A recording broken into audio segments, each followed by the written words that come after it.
And we are live. Yes, there's a guy in a yellow hoodie on there. Who is that guy? He's back. The K&K Sports Show. Mr. Kirkpatrick, announce what's going on and who's over here tonight. We got Mr. Beelan in the house tonight, guest hosting with us tonight. I know why he's here, though. Mr. Controversy himself. We're gonna get some rolling with Dak and Trevor Lawrence, et cetera, et cetera. Okay, I'm ready. Let me start this, Mr. Let's get our intros out, and then I'll go over the agenda. All right, let me start this, Mr. Kirkpatrick. There's two guys that should be very quiet on this panel, and he's wearing a red hat, and the other guy's wearing a Knick hat, because my Broncos went up and down the field on you, and the dominant defense shut your Daniel Jones down. 1-0, like Belichick says, we're on to Jacksonville. Over, done with. We'll talk some Giants later, but you can't be happy about that. Mr. Sis, what's your opening line tonight? Don't start bragging about the Broncos. It's game one. They look good. I'll give you that. Just take it easy. Okay. Mr. Beelan, what's your opening lines tonight? Can't wait to talk about Dak. Okay. Coming up soon. Okay. And Mr. Kirkpatrick, what do you got to talk about? What's your opening line? Well, we'll save the wagering we did for tomorrow, but the two wagers we had, we'll have fun with Carson tomorrow. The crumb cake bet I won, and we'll get into that detail tomorrow, but you owe me and Carson crumb cake. Yes, I do. Colonial Bakery, because Iowa beat Iowa State. We'll get into that in a little bit. Okay. I lost the bet off the air when we left, or we had the joint show at Rocky Mountain Sports last week. I made a bet with you guys off the air that if the Giants lost, I will wear Bronco colors on next week's show. That'll be tomorrow. Okay. I got a navy blue and orange coach's shirt, DMK apparel shirt that Coach Breslin made, and I'll wear that tomorrow because I lost that bet. Okay. But we got Johnny with us tonight, Mr. Controversy himself.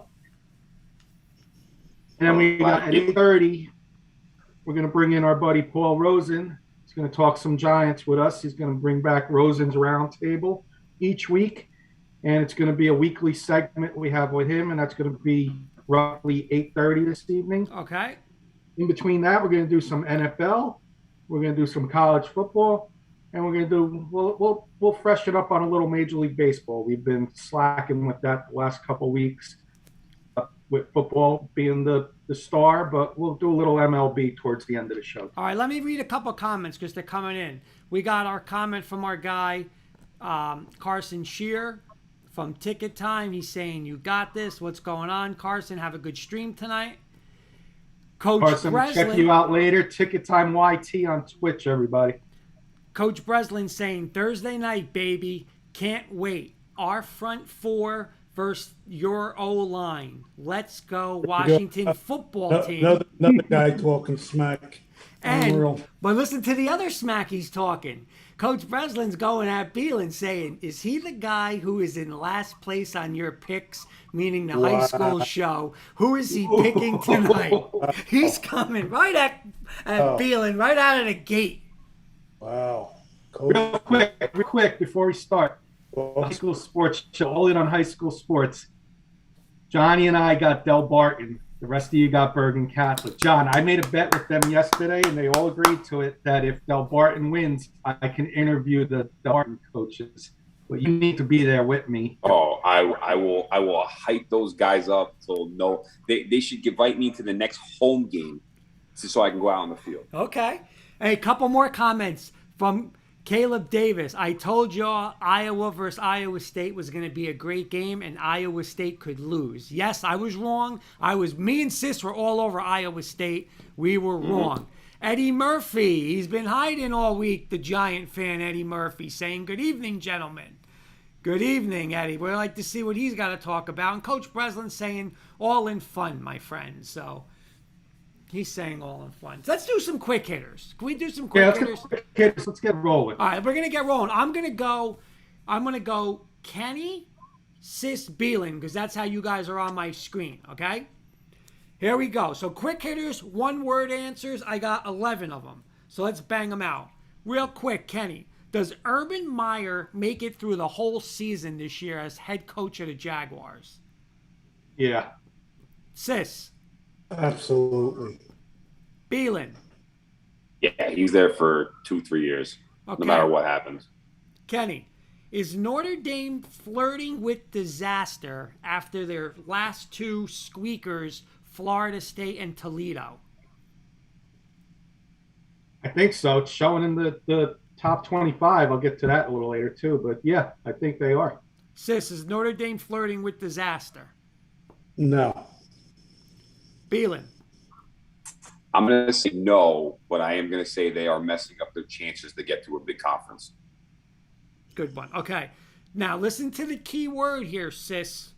Listen to the first word. Okay. I'm going to start with Kenny, but don't jump down my throat with this question. Listen to the key word. Can Florida beat Alabama on Saturday, Kenny? Can. Not will. Can. Yes, because they're home. Sis. No shot. Beelan. It's a possibility. I'm with you guys. At home, like Kenny said, in the swamp, at home. All right, Kenny, who would you rather have as your quarterback? Kyler Murray for the next 6 years. Kyler Murray or Lamar Jackson? Kyler Murray. Sis? KM. Beelan? Going my boy Lamar. I'm going to go Kyler with you guys, Kenny and Sis. Kenny, which fan base gives their team, Eddie Murphy saying Murray, by the way, which fan base gives their team the best home field advantage in the NFL? Seattle. Sis? Repeat the question. Which fan base gives their team the best home field advantage in the NFL? Oh. I'm going to say Cleveland Browns. Eddie Murphy saying the Raiders. Beelan, where about you? I'm going to say throughout the season, the Chiefs. But at the end of the year or playoffs, the Packers. That's a good one. I'm going to go Saints, even though they weren't home last week. I think in that dome, it's crazy. That's a good one, though. Keith Brugman saying Kansas City, so he's agreeing with you on that one, Beelan. Kenny. Hey, Keith, thanks for joining. Keith was with us with the Rocky Mountain Sports. Yes, absolutely. Sunday, fellas. Thank you, Keith. Keith's from Montana, by the way. Little fun one here, Kenny. If you could have one and only one dessert, what would it be? All right, I'll go one dessert only. I'm going old school cannoli. Sis. Cheesecake. Beelan. Ooh. I mean, Kenny stole mine, but I have to switch it up a little bit. I'm going to say tiramisu. All right, I'm gonna go crumb too. cake. Can I go crumb cake? That's a dessert, right? Yeah. Yeah. All right, That I'll go fits you crumb to a T. It's plain. Exactly. Yeah. All right, Kenny. Carson saying ice cream. Kenny, is Ezekiel Elliott still an elite running back in the NFL? I hate to say it, but yes. Sis, is Zeke still an elite running back in the NFL? Yep. Beelan? Yes. I agree. Coach Breslin saying cannoli as well for me, Kenny, but he also likes carrot cake. Yeah, that's a good one too, Coach. Coach Breslin saying yes on Zeke if they give him the ball. I I will get into that later. Answer. See, Coach Breslin nailed it right there. If they give him the ball, the coaching staff seems to want to throw the ball 50 times a game, then I don't know. Kenny, I want one word that described the Yankees-Mets trash talking last Sunday night. One word. Joke. Sis? Nonsense. Beelan? Mine's not a word. It's what? Why? You guys are fighting for your playoff lives, both underachieving, and you're going to trash talk with each other. Why? And it's the two guys who are probably maybe the worst on each team. Yep. Right. They're like little League kids. Eddie Murphy saying, I think the Cowboys would have won if Dak didn't throw the ball 60 times. Coach Breslin's word is garbage. They are both not making the playoffs. There Hold you on. go, Nailed Coach it, Breslin. Coach. Hold on. Let me just reply to Eddie Murphy real quick. The Cowboys would have won if they didn't give Tom Brady a minute and 20 seconds with the ball back. We'll get Very into this, true. Phelan. We'll get into this. We'll get there. We'll get there. All right, Very Kenny. true. Kenny, after the pathetic performance by the Green Bay Packers, is there any chance now the Packers would actually trade Aaron Rodgers this season? Any chance? I'm going to say no.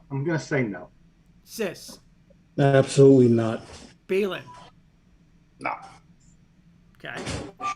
All right. This is one where I want to see a reaction. Okay. I'll start this with Sis, so then you both could work on it. And if Coach Breslin could somehow give me a picture, Coach Breslin saying no one game.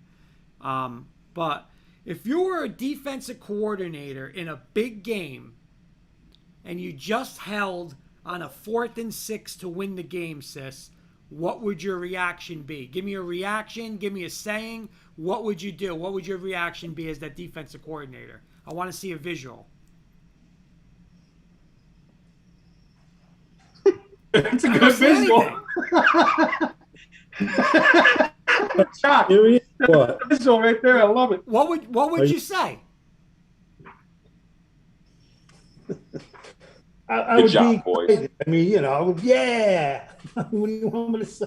Okay, that's what I want. Go ahead, Kenny. Give me your reaction.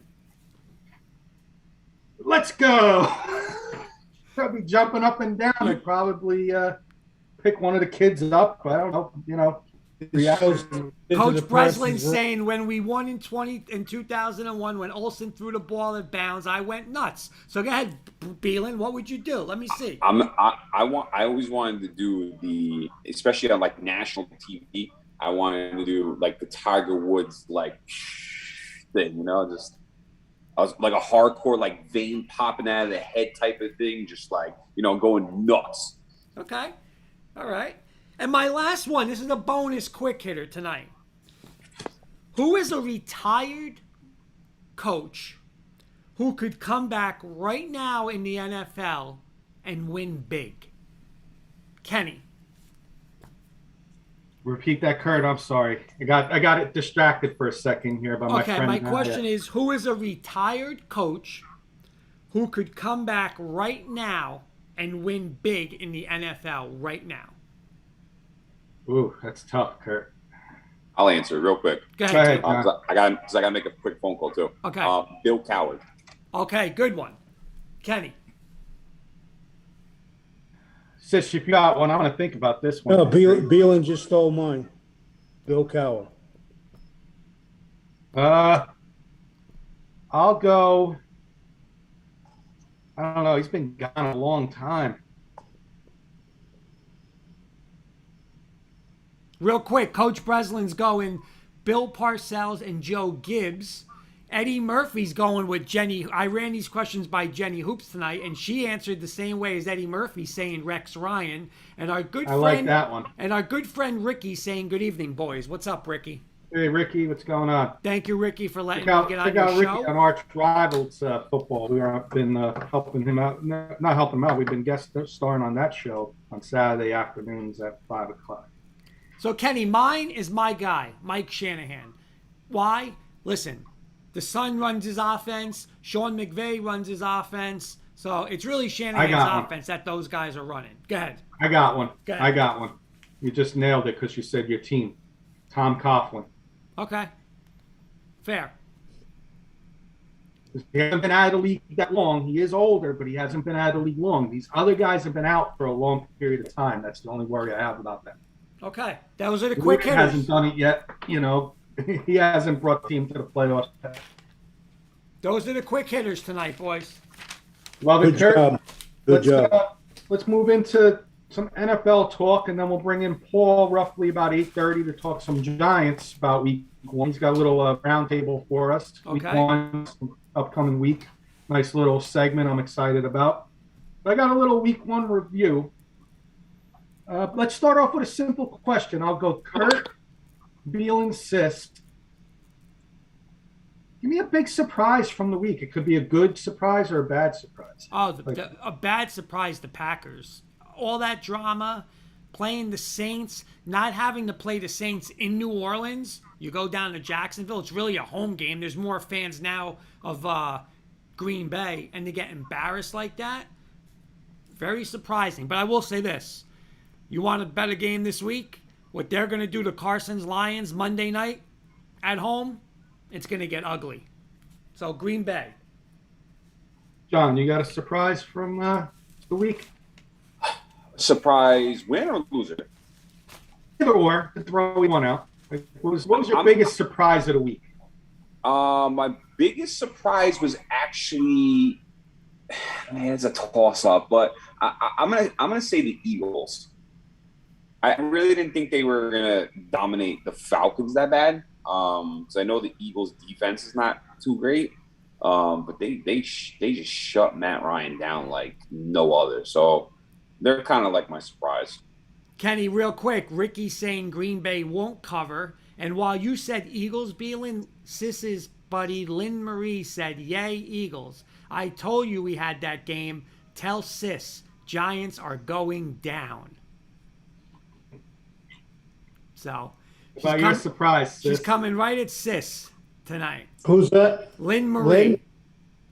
She's another one. Tell her to take a back seat and relax. Hey, The only thing she's got going for her, my boys on that team. Sis, give me your biggest shock, surprise of the week, good or bad. Pro football, Yeah. what team shocked me? Green Bay. Mine, I'll go. I like all your guys' picks. Obviously, I would have went Green Bay number 1 and Eagles with the number 2.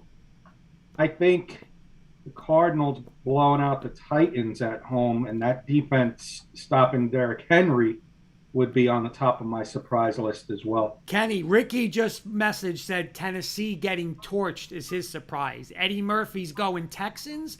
Coach Breslin, not a surprise, but more of a disappointment. The Jaguars, all of the mistakes and penalties, and Coach Meyer is getting all that money. Have to be better organized than that.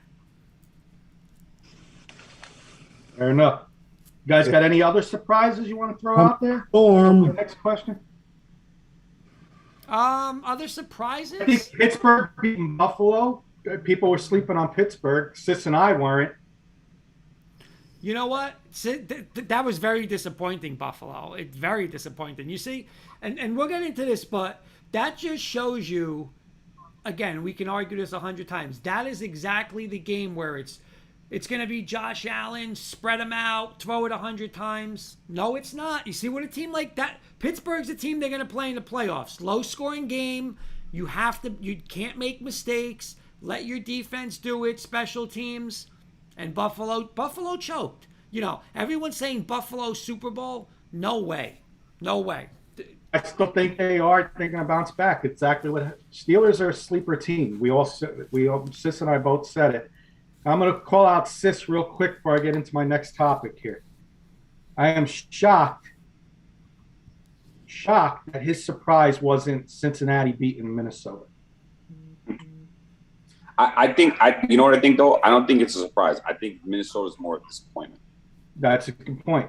But Sis, I remember Sis saying, "I'll lay 17 with Minnesota." I'm crazy for taking Cincinnati in my picks. But come on. Like, how did, again, there's your Kirk Cousins. He cannot win big. This isn't even a big game. He's a choke artist. He's a waste of money. You got Jefferson, Thielen, Cook. You got to be joking, and you couldn't win at Cincinnati? You know how bad Cincinnati's defense is? I mean, but Kurt, Cousins didn't play bad at all. He's threw for 70%, 350 with 2 touchdowns, no picks. He just doesn't I win. mean, how much more can you get out of the quarterback? He just doesn't win. Got a couple quick questions for you guys, almost like quick hitter style. I'll go Beelin, Kurt, Sis. Rookie quarterbacks. Any of them impress you? None of them, or all of them? My boy Zach Wilson in the second half, not the first half, but the second half. When he started getting rolling, he started to impress me. I told Kenny this, but Trevor Lawrence looks like trash. I think he's going to be trash. All of his stats are garbage stats that at the end of the fourth quarter. So, and I'll ride that until him and Urban Meyer run the sunset together at Jacksonville. I'm going to echo John's words, Kurt. And that was against the Houston Texans defense, Kurt. Yeah. Now he's going up against your top defense in Denver. Ugh, I don't know. I don't know what you root for there. Do you root for Lawrence to get sacked 5 times and pick the ball off 3 times, and then you got to deal with us on Wednesday? Or do you hope he has a good game and you pull out a squeaker? No, I want to blow him out. I could care about Wednesday. I want to blow him out. Shut him out, blow him out, sack him 6 times, get a couple picks. Okay. Ricky's saying Mac Jones showed the league week 1 he's capable of playing in this league. I agree. He played pretty well.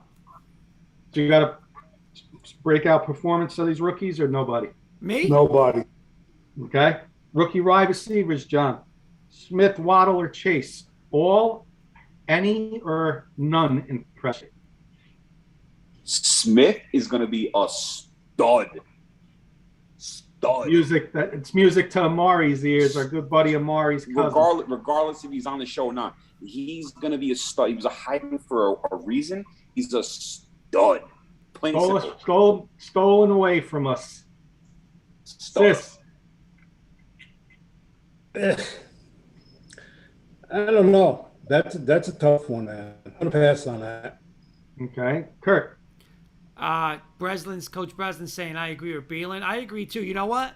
The Giants, you guys keep blaming Dallas, right? All the Giant fans are blaming Dallas, but I blame you because when you have that guy like Beelan's saying and Sis is saying he's one of the best receivers ever to come out of college. Somebody was on TV saying that they graded him the highest receiver coming out of any draft. And you're right there. How do you not go up? You need a receiver, and you blame Dallas for trading out of that spot. That's on Gettleman because Gettleman was right there. Give up a second or third round. Give up a third round pick or a fourth round pick to move up 2 spots, and you could have had Devontae Smith. That's on Gettleman and the Giants that you lost him. And that's going to haunt you because like Beelan said, stud in your division now, you got to deal with him. That's a double whammy for the Giants. That you can't argue. You're right there. That's it. That's on the Giants. It's not like they had to go all the way up. They were there. Right. They were there. Make a go get 2. A 4th round pick. You could have got them. This is the thing that I like about that division, and nothing against Giant guys, but is that the Giants receivers are no comparison to Smith. No. CeeDee Lamb was coming around. Yep. McLaurin from the Redskins. McLaurin. Yep. Young dudes, and I get they have the secondary, but that secondary better show up when they come I agree. Play. You spending all that money on that. Giants have one of the best secondaries in the NFL. Okay, they need to play like it. They don't play like it, then you could take Bradbury and throw that money out of the water. You could take Logan Ryan, throw that money out, and.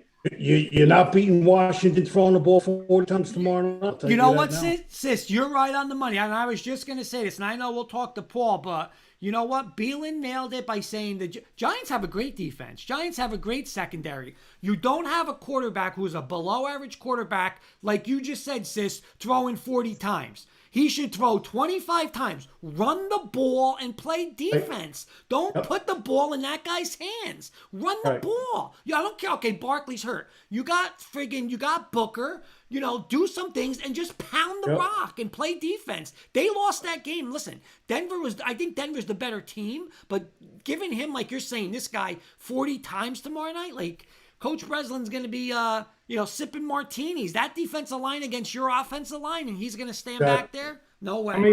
Let me get into my last thing here about week 1, and then we'll bring in Paul to talk some Giants since we're getting hyped up about tomorrow's game. Beelan, your top 3 teams after week 1. Top 3 teams. I'm going to stay with the Bucs. I'm going to go Bucs, Man, a little toughy here. I know everyone probably thinks they have easy ones, but I'm gonna go Bucks. Stay with the Chiefs, even though they looked a little shaky. And I'm going to, and this is going to be a super surprise to you guys, but I'm going to go with the 49ers on this one. Okay. Sis, your top 3 teams after week 1. Top 3? Yeah. Yep. Tampa Bay. Steelers. And I'm going to say the Panthers. Whew. Okay, and Kurt. I'm going to go Tampa Bay. All I gotta say is one thing, Balin. You see what a quarterback, $30 million, $40 million quarterback looks like with those Rams. Now your Rams are a Super Bowl contender. Now they're a Super Bowl contender with Mr. Stafford. And 3, I'll go with Balin, Kansas City. But I'm gonna say this: they got a lot of problems, man. That's what Mahomes bailed them out because their defense stinks and they can't run the ball. So, but I'll put them 3 for now. So I'll go Tampa Bay, Rams, Kansas City. Eddie Murphy saying, is this offensive problem more of a JG problem or a Gettleman or a Daniel Jones problem?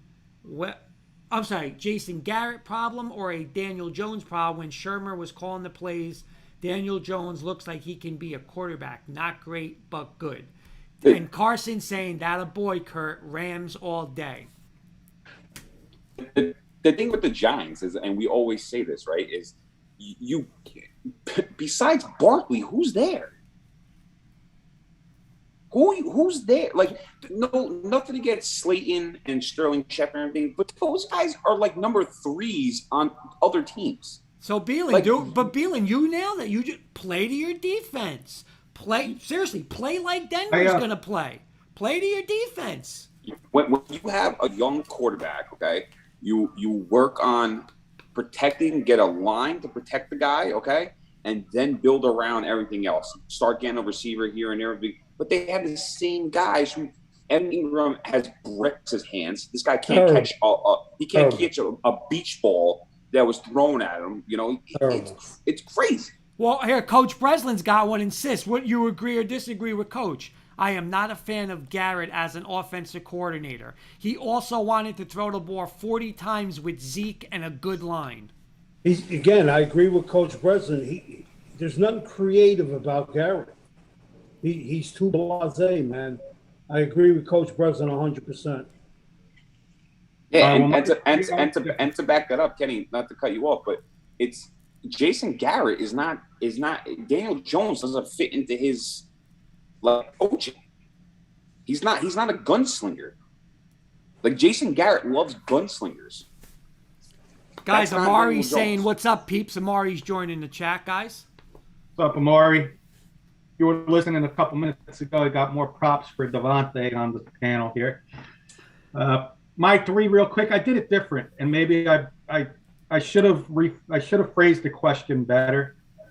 What I meant was after week 1's performance. So I went Saints beating the Packers 38-3. Nobody in the world expected that. That's my number 1 team. My number 2 team's the Steelers going into Buffalo week 1 and winning the way they did with their defense. And 3rd would have been the Cardinals, 38-13 over the Titans in Tennessee. So I did it that way. Okay. Real quick, and then I'm going to bring Paul in. Kurt, your bottom 3 teams after week 1. Well, I went total teams. I didn't go by just week 1 performance. I just went the 3 worst teams. Okay, that's fine. I'm going to do mine different. I'm going to go after week 1's performance. All right, I went Falcons, the worst, because that was embarrassing at home. Then I went Carson's Detroit. I know they came back, but I still think they're going to be bad. And number 3, Beelan, listen to me before you yell back at me. I'm going to go Jets, but it's okay. That's fine. It's not about wins and losses for your Jets this year. Develop Zach Wilson, get a high draft pick, get him either more protection or another weapon, and you're on your way. But those are my 3 worst teams in football right now. Sis. Atlanta, you're saying just for this week, right? Yeah. Yeah. Atlanta, Green Bay, and the Giants. Okay, fair enough. I like it. Beelan. Atlanta. I'm gonna go. Yeah, let's go. I'll just draw a blank. Atlanta, Detroit, and I'm gonna say the Jaguars because I don't know how you lose to the Texans. Very The similar to Texans. John. I got John and Sis in there with me because I did mine by the week 1 performance. So I got the Falcons, Green Bay, and Jacksonville. Eddie Murphy saying, so by week 5, you think Garrett's gone? Jets scored more than Giants, so I would put the Giants before the Jets. LOL. Kurt, I'm going to bring in our guest for this evening for Rosen's Roundtable. That's Mr. Paul Rosen. Should be joining us in a second. Okay. There he is. There he is. With a nice Tiki Barber jersey on. Oh yeah. Going to old school. We need some of that Tiki Barber back in us, Paul. How you doing tonight? I'm doing well. How are you guys? Good. Good. Did you get through Sunday okay? I see you're here with us today, so I guess that answers my question. Yeah, we'll talk. I do have to wear Bronco colors tomorrow, so Yes. Darker than Sunday. No, I'm not actually.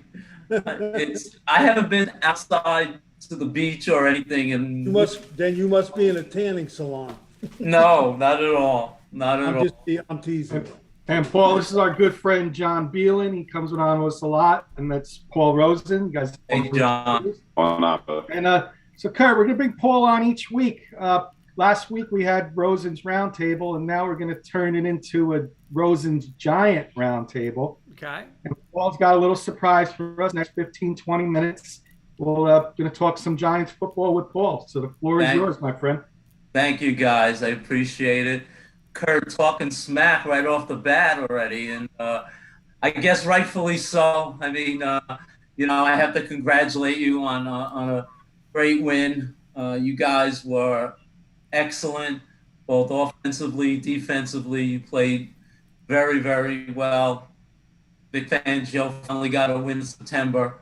So I have to congratulate you. And you know what? A lot of people are downplaying by saying, "Oh, it's the Giants, it's the Giants." But I will say this: all week on Denver radio, especially Mark Schlereth, who called the game for Fox, he said the Giants are easily a top 10 defense in the NFL. Like, people don't realize it, but he said they are. So he said, be a little more impressed of what Bridgewater and that offense did, because they did it to a really good defense. So I am happy as a Bronco fan because, again, we just mentioned it. Beelan just said that secondary is fantastic. And you know what? Bridgewater had a great game. Beelan was all over it this week. You got your quarterback. I'm not going to say that yet. I'll wait a little bit. But I am very happy because of not of what we did defensively, but what we did offensively against that Giant defense, because it is a really good defense. Yeah. So what I thought I'd do for this roundtable and each week, and again, thank you for allowing me to do this. I broke it down like a football game. We would do the first quarter, would do a recap of the game and a discussion. The second quarter, we would have a segment, the good, the bad, and the ugly of the game, and a discussion. Also in the second quarter, I have a little thing as the Giants, quote unquote, turn, which would be the turning point of the game, what you guys thought was the turning point. Then in the third quarter, I have a segment, I'll be the judge of that, which would be a grading of the offense, defense, special teams, and coaching. The fourth quarter, I have the Giant play of the game and the puny play of the game. It's sort of playing on words there. And then finally, the 2-minute warning would be a review of the upcoming game, in this case, the Washington football team, and know your opponent game, which is sort of a quick hitter, about 10 questions if we can get him in, asking you about the Washington football team. Okay. Awesome. So now to the Giants. Of course, all Giant fans had high expectations. We were looking forward to the season. We were at home. We want to start 1-0. And obviously, with every game, there's 16 winners and 16 losers in the first week. So Obviously, they were going to be losers, but we didn't think we were going to lose the game that way. And I think that's what bothers most Giant fans. Totally outplayed on offense, defense, and coaching. And I'll get into the coaching in a little bit regarding how the coaching staff of the Giants performed. I'm going to say this. I was on board with Joe Judge not playing a lot of the starters in the preseason. I felt that was the right decision. But you know what? After watching that game Sunday, I think it was the wrong call. It just looked to me that the team was one step slower. They weren't at NFL speed. They were so far behind. I mean, there were receivers, no offense, Kurt, but there were receivers running 5, 7, 10 yards separation. It was ridiculous. And like you guys were just saying, the defensive backfield is supposed to be our strength. And the Bronco receivers were so wide open. So I just felt after watching that, I think they made a bad call on not having them play during the preseason. Paul, I got to stop you for 1 second because we got a comment, and this would be the only comment I would stop you for. It's from Alubi Rosen saying, "Hi, guys, go Giants." Okay, I seem to know her. Thank you. So let's speak about your quarterback, Teddy, Kurt. Was that Teddy Elway or was that Peyton Bridgewater? I mean, come on. You didn't even expect that, Kurt. No. And I'm telling you, Beelan texted me, I want to say it was third quarter or fourth quarter, and he just said, "You got your quarterback." And I didn't want to respond because I don't want to get too hyped up because I'm still not a 100% believer. I'm not. I know I should, but Beelan keeps telling me, "You got your quarterback, you got your quarterback." I want to see it on a steady progression for the next couple of weeks.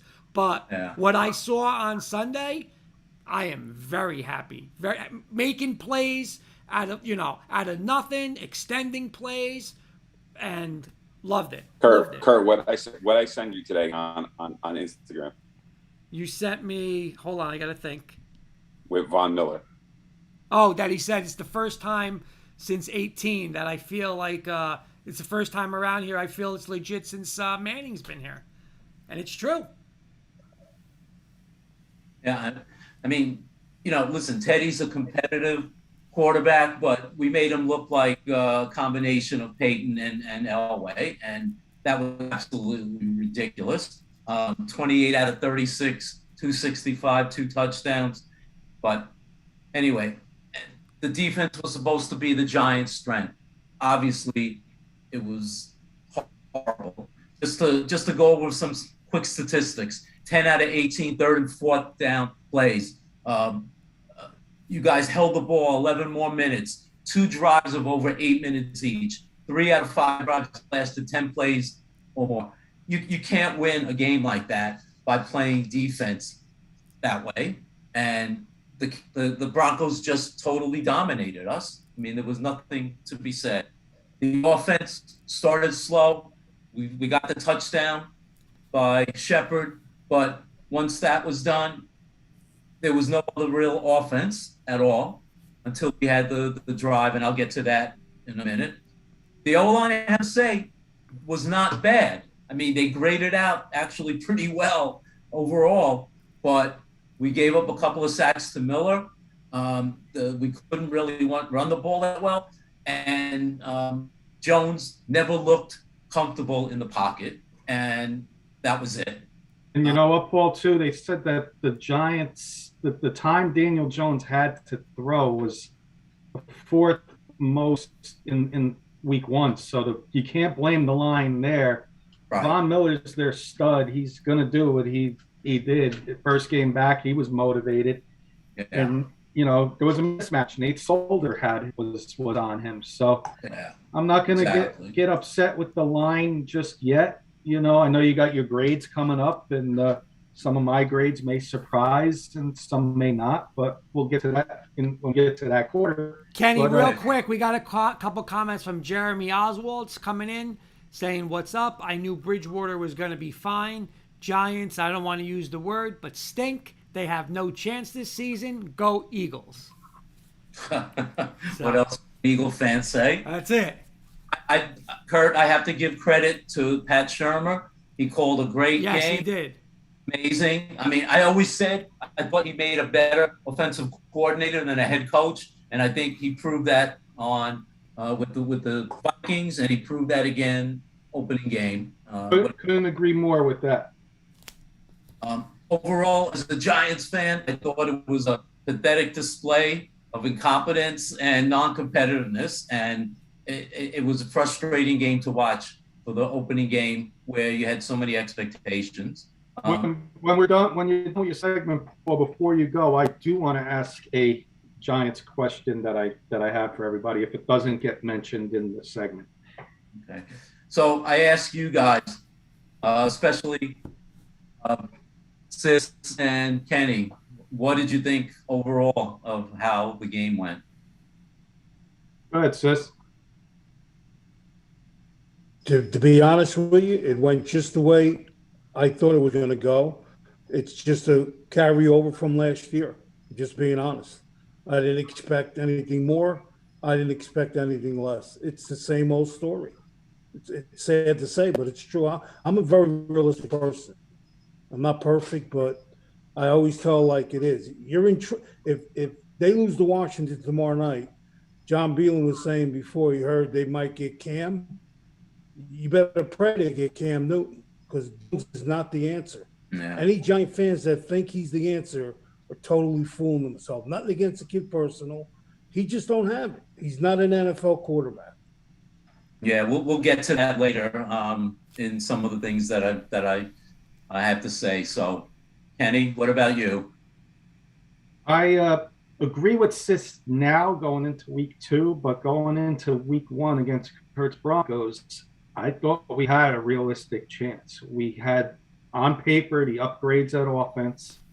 Everybody said about our offensive line. I looked at our offensive line and I said, man, if we get Nate Solder back to half or 3/4 of what he was in New England, and we got our number 1 draft pick from last year, Thomas on the left side, blind side Daniel Jones, those are 2 good tackles possibly. We could sneak up on people this year. And then you got King Galladay and Sterling Shepard, Darius Slayton. You know, of course, Ingram got hurt. Like you said last week, Paul, that was your sleeper, Evan Ingram, and I kind of like him too to have a little bounce back year, but obviously he got hurt. But very disappointing that I didn't see the explosiveness in the offense like I thought I would have, you know. Yeah, and I'll mention that in a couple of seconds. Yeah. So I was, on defense, I thought we could have played a little better, but we did have some turnovers. So turnovers, when you turn the ball over on offense, that lingers on your defense a lot of times and, hangs over on them, that they get blamed for the scores. But we had some key turnovers that really upset me too. And just disappointed as a whole, I guess, and, that's where I agree with this. I think it's time to move on, but we'll get into all that. I know the segments. I know the orders. So, Kurt, do you want to add to that? Honestly, I just think, and Beelan brought it up, and Beelan could have a second too to say, but he nailed it. Like the Giants they should play to their defense, meaning keep the ball out of Daniel Jones' hands as much as you can. I know Barkley's hurt, but run the ball and play defense. You guys just said turnovers. Daniel Jones driving and another turnover. He shouldn't be throwing 38 times a game, 40 times a game. Run the ball and play with your defense, low-scoring game. But the saving grace, honestly, is, listen, I don't believe in Dallas. They'll be 0-2. They'll get beat by the Chargers. The Eagles, even if they win this week, again, how much do you believe in Hurts and the Eagles? So that division's wide open, because Dallas is going to blow it. Philly's really not for real. The best team is still, I think, Washington, but now with Fitzpatrick hurt, tomorrow night's a big game, like Sis said. You can't go 0-2. It's a big game tomorrow night. Yeah. All right, so let's move to the second quarter, the good, the bad, and the ugly. my good is Barkley. He played. He thought he wasn't going to have too many touches, which he really didn't. But he came out of it. He was sore, but he was healthy, and obviously he'll play tomorrow.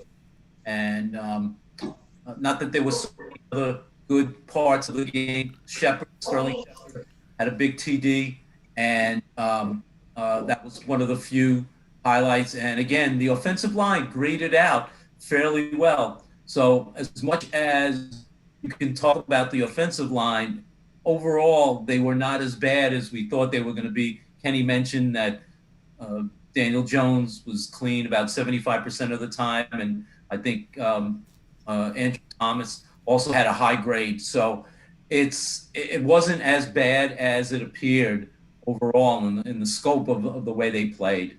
We'll start with Sis. Sis, what was your good about the game?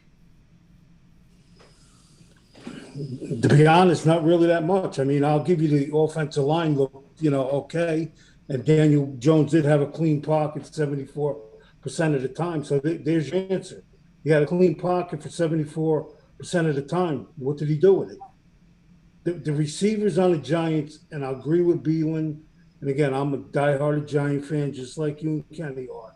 The receivers on the Giants, most of those receivers on other teams would be second and third string receivers. They don't have an outstanding guy. Ingram's not the answer. Yeah. So, again, I'm being realistic. That's all I can tell you. Kenny? My good is Sterling Shepard. He's back in the slot, Paul. Did exactly what I expected him to do. We went on our friends Rocky Mountain Sports. We did a show with those guys, a joint show, and we had our breakout player of the game. I was so confident he was going to have a good game. I said 99% my breakout player in this game is going to be Sterling Shepard. He's back in the slot. That's where he needs to be. Mm-hmm. The bad, maybe Nate Solder. Von Miller getting the 2 sacks. I don't know. The bad, maybe, our linebackers, maybe. I don't know. But the ugly would be Daniel Jones. Okay. That's simple for me, and maybe the coaching staff. Daniel Jones, we're in the game. We're down 17-7. We're moving the ball, and there's the same old Daniel Jones, looking great, mobile, gaining some yards, fumbles the ball. 3 years now that's been going on, so that's the downright ugly for me, plain and simple. Yeah. My bad was all the new weapons were total non-factors. Galladay caught a couple passes late, but Rudolph, Tony, none of them really did anything throughout the game. I know it's only one game, but they really need to do better. And in that vein, and offense looked so non-imaginative. They were conservative. I don't know if it's Daniel Jones. I don't know if it's Jason Garrett or it's a combination of both of them. There's nothing to that offense more than being a vanilla offense, and I don't know what they're waiting for. They didn't show anything in preseason. This was the game. Do things that you normally are not doing. And that's the frustration that I had. The defense. I mean, no disrespect to Kurt, but we made that offensive Broncos look like the Kansas City Chiefs, and the defense was horrible. It really was. And again, one thing about the defense, Ojulari had a sack. Good to see that. But again, no other pressure really from anybody else, and that was another frustration that I had. It's the same old with the defensive pressure on the Giants. And Kenny, as you said, the ugly was the fumble. I mean, that was the most important ugly, if that's a phrase. The fact that Jones fumbled again. I'm screaming at the TV, slide. And once again, he goes in to try and take out a defensive player, and he fumbles the ball and loses the ball. At that point, we could have cut the lead to either 17-14 or 17-10, and we're right back in the game. And that was the frustration for me running. That's So, that was my ugly. Okay. What would be your turning point of the game? The Daniel Jones fumble.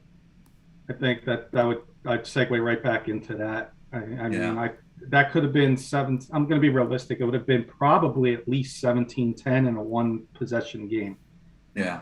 And that fumble really turned it in the Broncos' favor, in my opinion. Exactly. Kurt, what would be your turning point of the game? Yeah, definitely the Jones fumble. They were going in. You don't know how that game would have ended, and it was a big play for it was a big play for the Broncos defense. And I know I'm stealing my words because I'm stealing a lot from Beelan, because Beelan was the one that basically said today, the defense and what happened with Daniel Jones. So I would just be interested in what do you think, Beelan? Was it the Daniel Jones that turned it around, or you think it was something else? Nah, honestly, like you guys have like all pieces and puzzles for it, but my biggest thing is that there's no running game.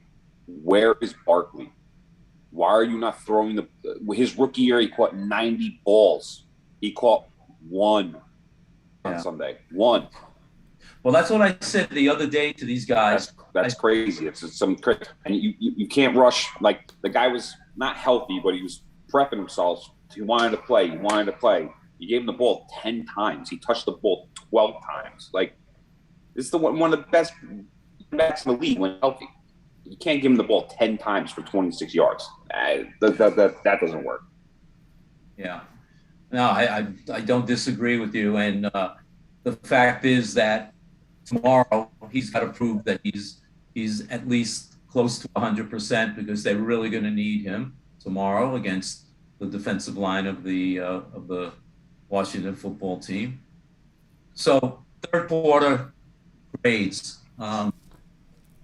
Sis, we'll start with you. What would you give the Giant offense on Sunday? Overall, C+. Okay. Kurt? I would go.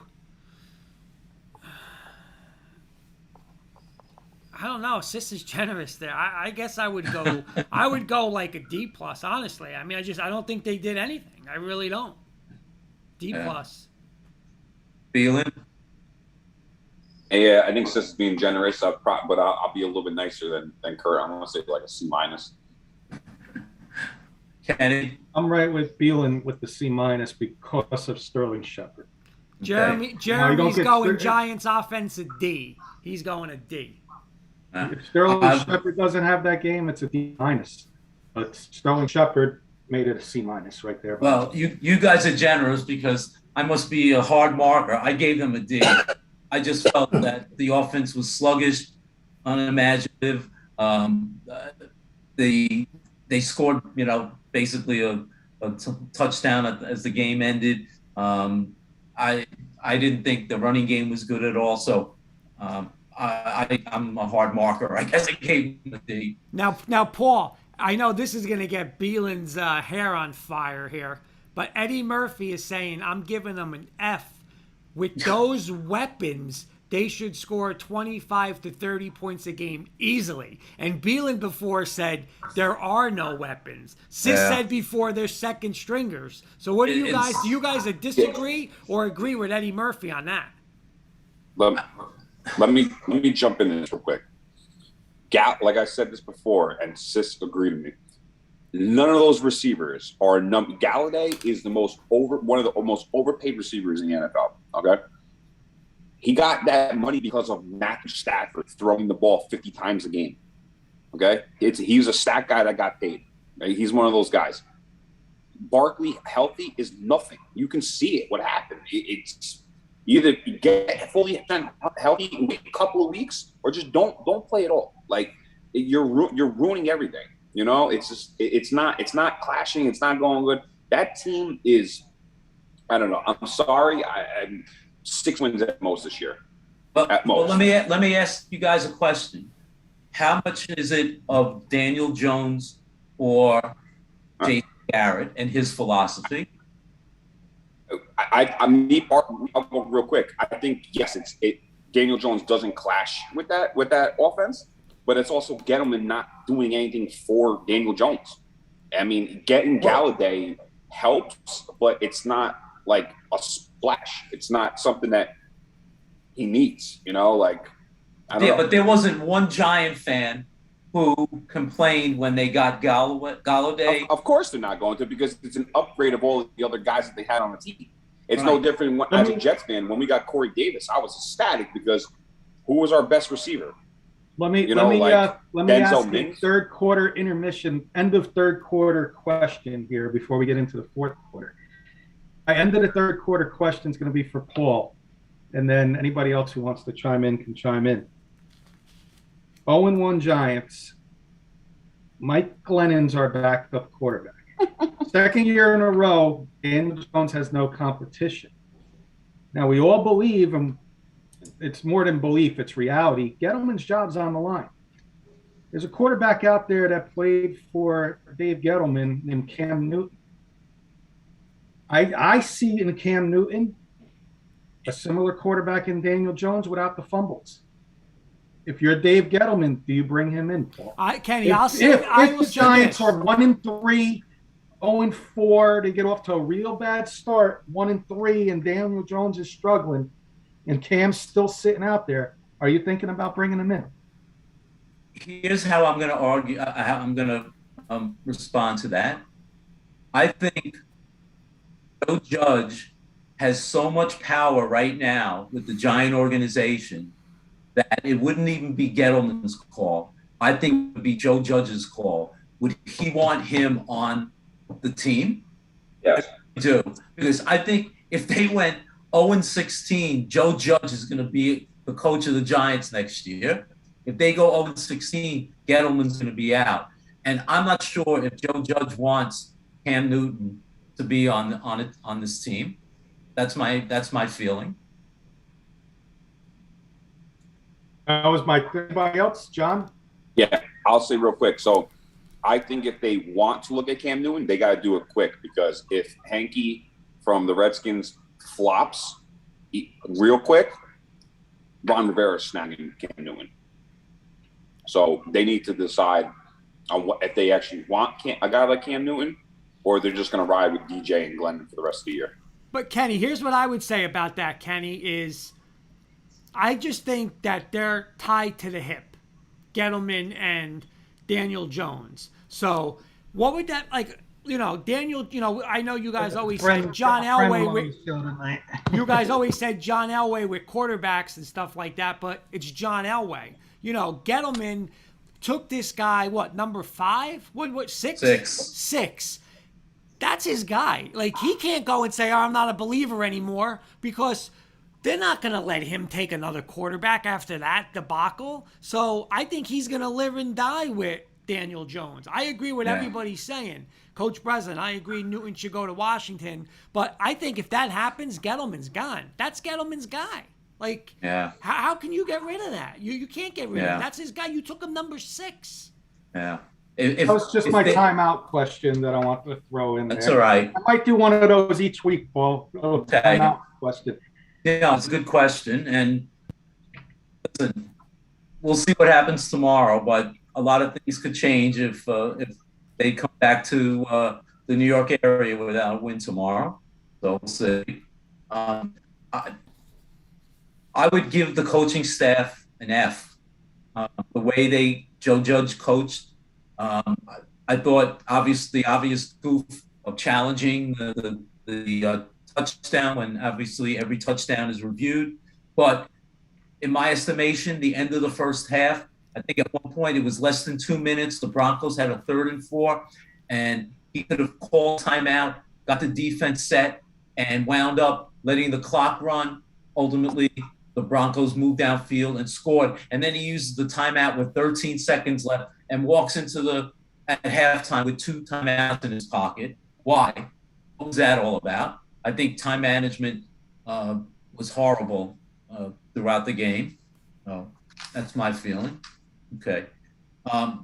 Fourth quarter, the Giants played the game. Maybe we're all in agreement. Sterling Shepard's touchdown, I think that was probably the only highlight of the game as far as I was concerned. And the puny play of the game, I think obviously it's probably Daniel Jones's fumble ad nauseum, and I think we've all talked that enough. Yeah, I don't think there's any discussion there, Paul. Hopefully we can have some arguments on the play of the game, and hopefully there are no puny plays of the game, but hopefully we can have a few plays of the game each week and not agree on the play of the game. Exactly.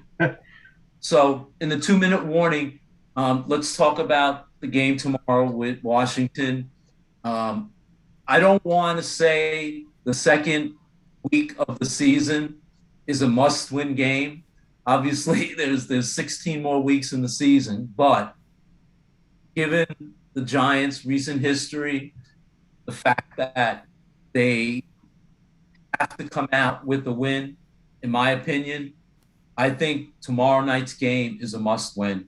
I don't know if you guys agree with that or not, but let me hear your feelings, Kenny. I 100% think it's a must win, and we tend to play Washington well, and now we got Tyler Heineke. We don't have the Fitz magic over there, and got to remember this kid was on the practice squad last year, and he came in. He had a really good game against Tampa and almost beat them, but they didn't.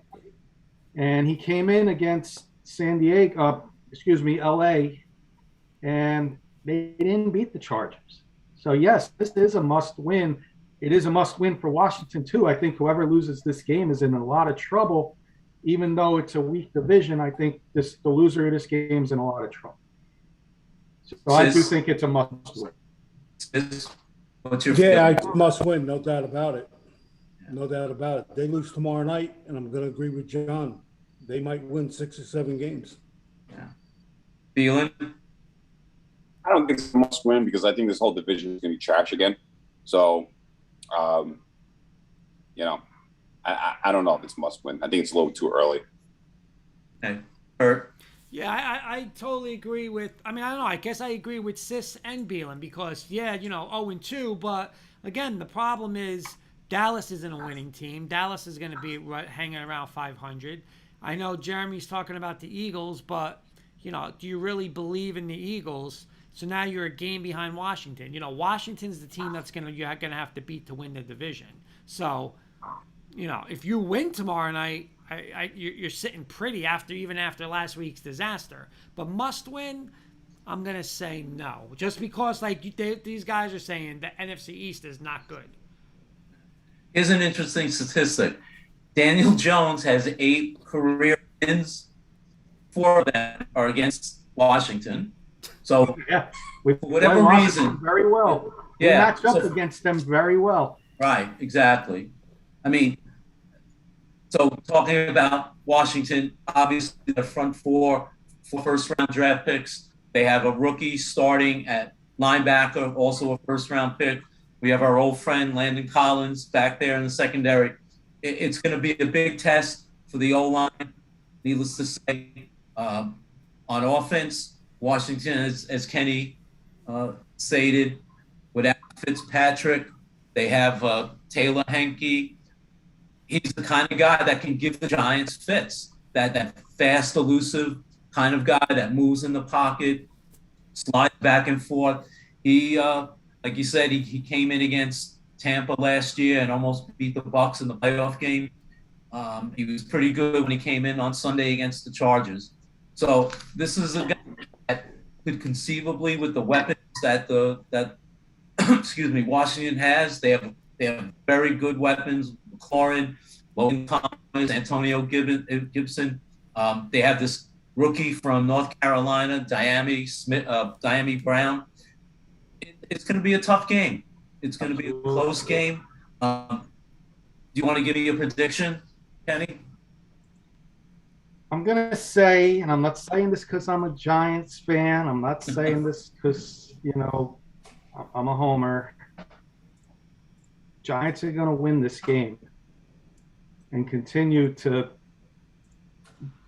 pull out the squeakers against Washington. I'm going to say very low scoring, hard-fought victory, 17-13 Giants. Okay. Sis? 21-17 either way. Okay. Beelan? Go. I'm gonna go 27-13 Redskins. And Kurt? I think you guys, the big key is somebody said it before, Barkley has to get like 25 to 30 touches tomorrow. I mean, if he doesn't, I think Washington wins. I think your defense is going to show up, and I think your defense is going to play great, but I don't trust Daniel Jones. So I will go 23-20 Washington. All right. I'll add one thing. I'll say I think the Giants, hats off to the Broncos. They outplayed us everywhere, but I think that we all said this. Most of us said we were going to save Barkley for the second week, which is the more important game is your division games. That's where the tiebreakers come in. So I think you're going to see a lot. I think you're going to see at least 20 touches from Barkley tomorrow, and hopefully he gets a couple breakout carries. Amari's going 33-23 Washington over the Giants. Okay. Well, I may be sounding like a homer. I'm going to go 27-20 in a close game. Giants squeak one out against Washington. Last thing I want to do is segment Know Your Opponent. It's questions about Washington. So why don't we just go around? I'll start with Kurt. The Washington football team moved from this city to Washington, D.C. in 1937. Chicago, Buffalo, Boston, or Philadelphia?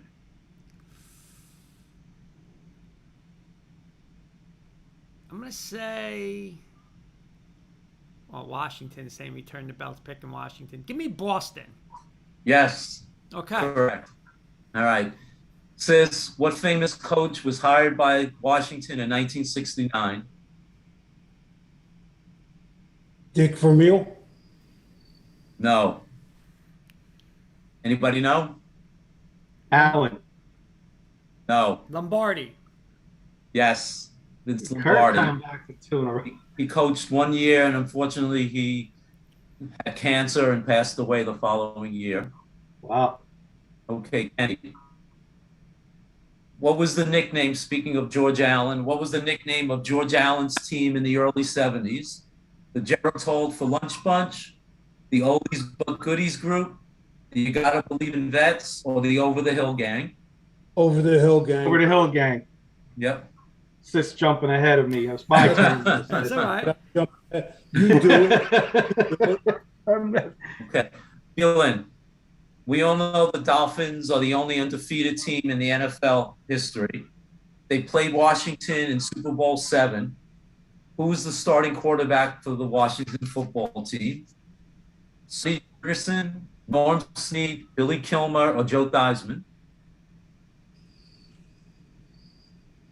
What was the third one? Billy Kilmer or Joe Theismann? I'm gonna go with Billy Kilmer. Yes. Ooh. There you Kilmer was go, the Balin. quarterback. He came in, Jurgensen was injured, and Kilmer came in and started the Super Bowl. Nice. Question 5. Speaking of Joe Theismann, LT broke his leg, essentially ending his career. Theismann came to Washington after playing up in Canada. Which team originally drafted Joe Theismann? Giants, the Dolphins, the Eagles, the 49ers? Kurt? I'm going to go 49ers. No. I would have went there too. Sis? Yeah, I was going to say the 49ers myself. Did you say the Colts? No, the Giants, the Dolphins, the Eagles, or the 49ers? I think the Eagles did. No. It's got to be the Giants then. It's got to be the Giants. No. And Theismann was a Jersey kid, but no, it was the Dolphins who drafted him. What was the nickname given to the Washington offensive line in the early 80s? The Slobs, Mutters, or the Hogs? Who's up? I know this one if I'm up. The I Hogs. think I was going to give it to Sis, but that's fine. Sis stole mine earlier, so I just repeated. Okay, all right. I'll go. Speaking Speaking of nickname, two nicknames in the early to mid 80s for their receivers. What were they? The Regal receivers, the Smurfs, Rigo's receivers, or Fun Bunch.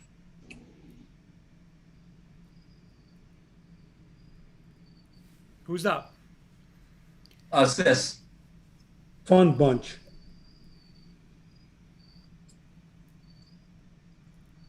Oh, we lose Paul. Oh, they're breaking up a little bit there. Oh, I I don't think know. Sis said Fun Bunch. Fun Bunch, and there was one other. The Smurfs. Smurfs, right. Actually, because of them, they instituted that you couldn't celebrate Yep. NFL because of their celebrations. Okay.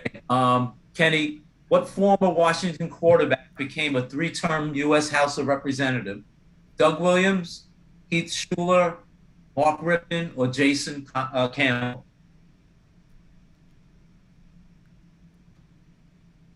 We go Campbell. No. Phelan?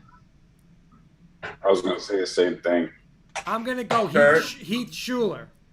Yes. I believe the state was Tennessee. Yeah. Okay. Which coach has had 2 separate head coaching stints with Washington? Mike Shanahan, Jim Zorn, Joe Gibbs, or George Allen? Kurt? George Allen. Incorrect. Sis? Joe Gibbs. Yes. He coached, especially in the early 90s. Yeah, that's right. Then he And went then to he- auto racing and he came back. Yep. Correct. Last question. Which Giants quarterback has never lost to the Washington football team? Phil Simms, Fran Tarkenton, Eli Manning, or Daniel Jones? Kenny? Daniel I Jones. think Paul said it. It's Daniel Jones. I did. We said it earlier. Yep. It was Daniel Jones. Awesome job, Paul. Thank you. Look forward to this each week. I know Kurt may not as a Bronco fan, but Sis and I will look forward to this each week.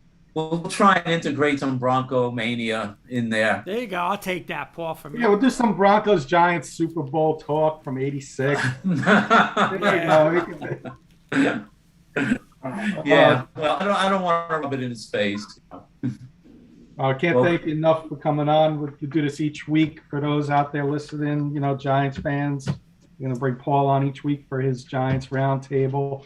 And you gave us your prediction on the Giants. Paul, anything else before you Thank you guys for having me tonight and every week. I truly appreciate it. And let's have a good game tomorrow night, start of the second week of the NFL's.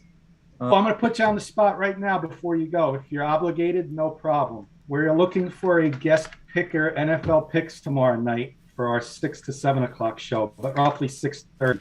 If you have an obligation, that's fine.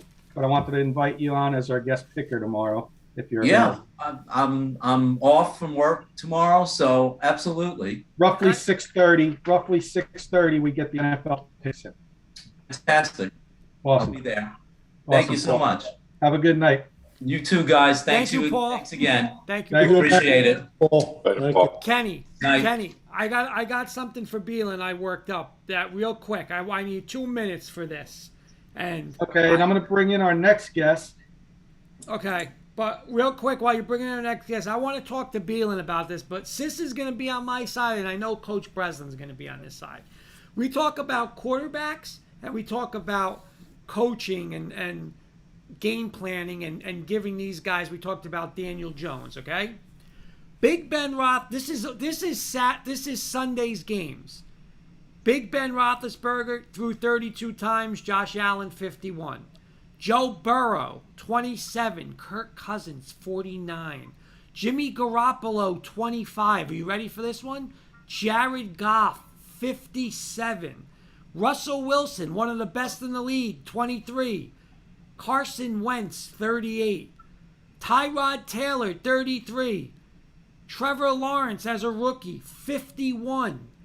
Matthew Stafford, 26. Andy Dalton threw 38 times, 38.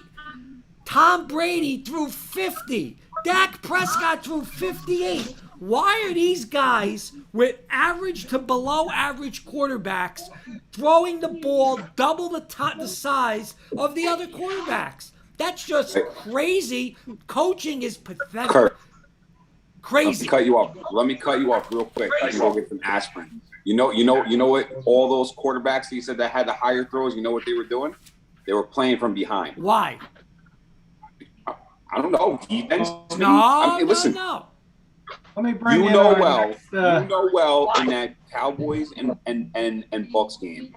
The Cowboys defense gave that game up.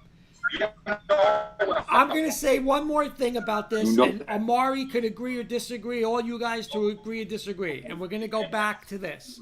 I watched Patrick Mahomes, okay? Patrick Mahomes is hands down the best quarterback in football. Nobody on this panel can disagree with that. And I just saw his defense basically couldn't stop the Cleveland Browns one series in the first half. Okay, they ran up the ball, ran the ball up and down the field. Baker Mayfield was making plays. They were down 2 scores. You know what Andy Reid told him? Listen, pal, our defense can't stop them. So you're making $40 million. Bring us back. And what did he do? He brought you back. Made a play, threw it up to Tyreek Hill. You're not going to have a $40 million quarterback and 4 great receivers and a great defense. It doesn't happen. It's either one of 2 things in the NFL. You're either going to pay a quarterback and say your defense is going to stink, so you better do wonders for $40 million, or you're going to do and say, I'm going to build this defense, build this O-line, I'm going to pay a quarterback $10 million to $20 million, and we got a team. I'm getting terrible feedback from somebody. So, I don't know where you guys want to argue with me, but some of these things, 51, 49, 57, 38, 51, 38, 58, Josh Allen shouldn't be throwing the ball 51 times. You're not going to win like that. You will never win in the postseason throwing like that. It just won't happen. Yeah, but what are you gonna do when you're playing from behind? You run the ball? Don't play from behind though. Like have a game plan to where you're going to run the ball, play action. Is somebody got Facebook on or something? Okay. I was going to introduce Marty before we started the conversation, Kurt, but you started the conversation and I didn't know where we were at. So, are we still talking? No, I'm just saying. It's a stat that we talk about every week, and we say running the ball, playing defense. You're not gonna win. You don't do it in high school. You don't do it in college. You don't do it in the NFL. You cannot throw the ball 57 times and you're gonna win a game. It's a recipe, and you're doing it with Jared Goffs. You're doing it with bad quarterbacks. That it just I don't understand the coaching. I just look at San Fran. Run the ball up and down the field. Garoppolo, make a couple plays and play action. We're going to play defense. You're up 31-10. Game's over. Every team that does it wins. It's just it's proven. They're playing the Lions. But it doesn't matter. But why are the Lions doing that? The Rams only threw the ball 26 times against the Bears. Why are the Bears throwing 38 times? Kurt, you know why Matthew Stafford was so bad on a Lions team and his stats are so bad is because he was playing down every single game in Detroit. And I'll say it again, and Amari's here with Tennessee. I watched that game. You're just teams are not going to win without defenses. Why does Pittsburgh win? Because Pittsburgh's got a great defense. Minnesota doesn't have a defense. They're not going to win. Indy's in a game because of their defense. I don't know. I'd rather have the defense than throw somebody 51 times a game. It's not going to happen. So, what do we got, Kenny? I don't know where we at. Want to get into college football? We got a lot of static on there. Yeah. I can't hear you. Got a lot of static. I can't even really hear you. Are we better now? A little better. Now it is. Amari's back with us. Let's talk some college football. Amari's wearing his Michigan gear, and then we can get into some Dak Prescott at the end of the show with Trevor Lawrence. Any quarterbacks we want to talk about to end the show. Amari, how you doing? Welcome back. I'm doing all right. Good day Saturday, terrible game Sunday with Tennessee. Like I don't know what in the world they were doing. That was just terrible. Why don't we get into some college football first, and then we'll get back into the NFL. Some college football news. I'll start with Beelan, and then I'll go around the table here. College football news that caught my eye this week, John. Big 12 staying in business. Central Florida, Houston, Cincinnati, and BYU head in there. What are your thoughts on it? I mean, I like the shake up. I want to see it more often. I'd rather see kind of like a contract thing, like a 3 to 5 year window, and then you can figure out like what to do. Be right back, guys.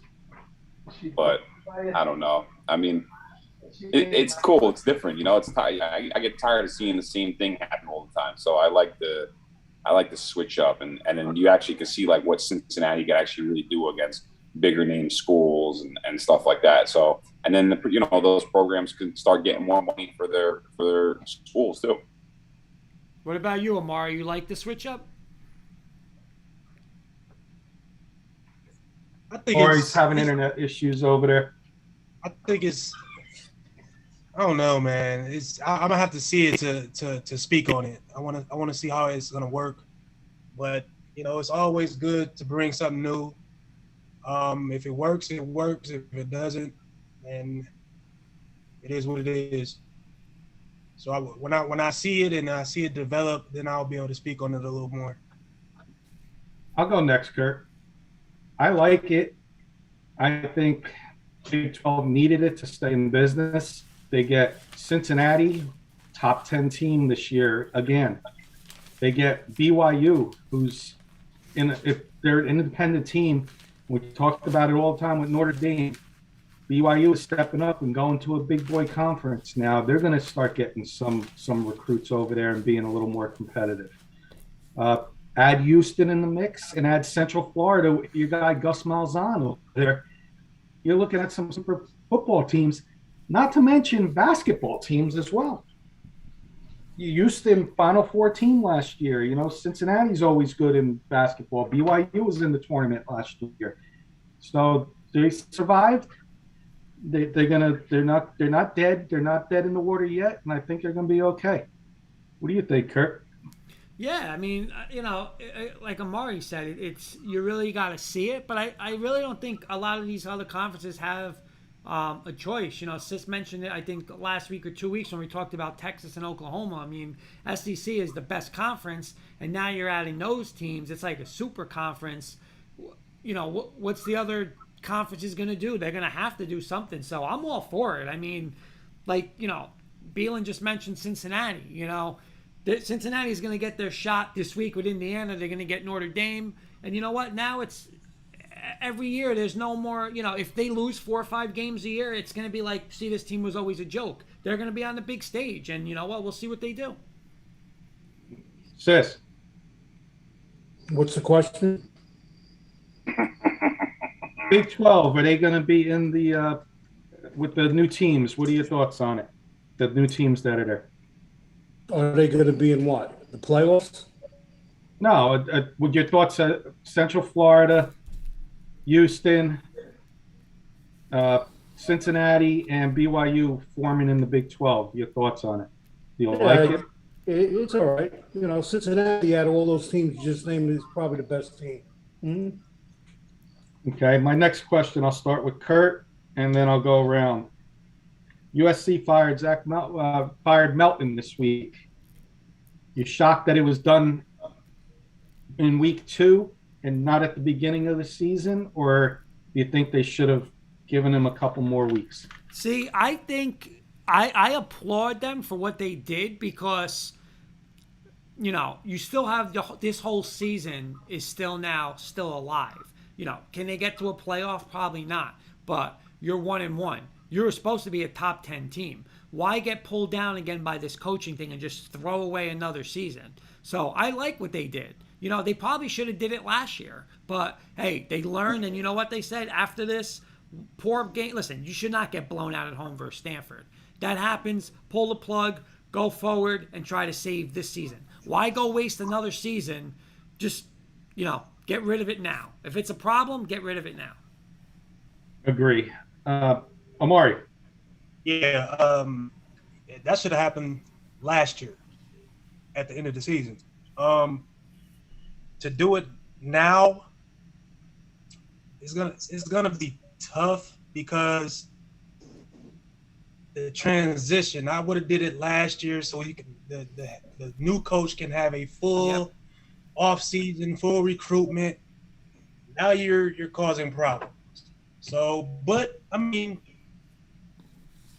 it should have been done last year. So it's done now. It's gonna affect this season. We'll see what they can do next off season. And Beelan, your thoughts?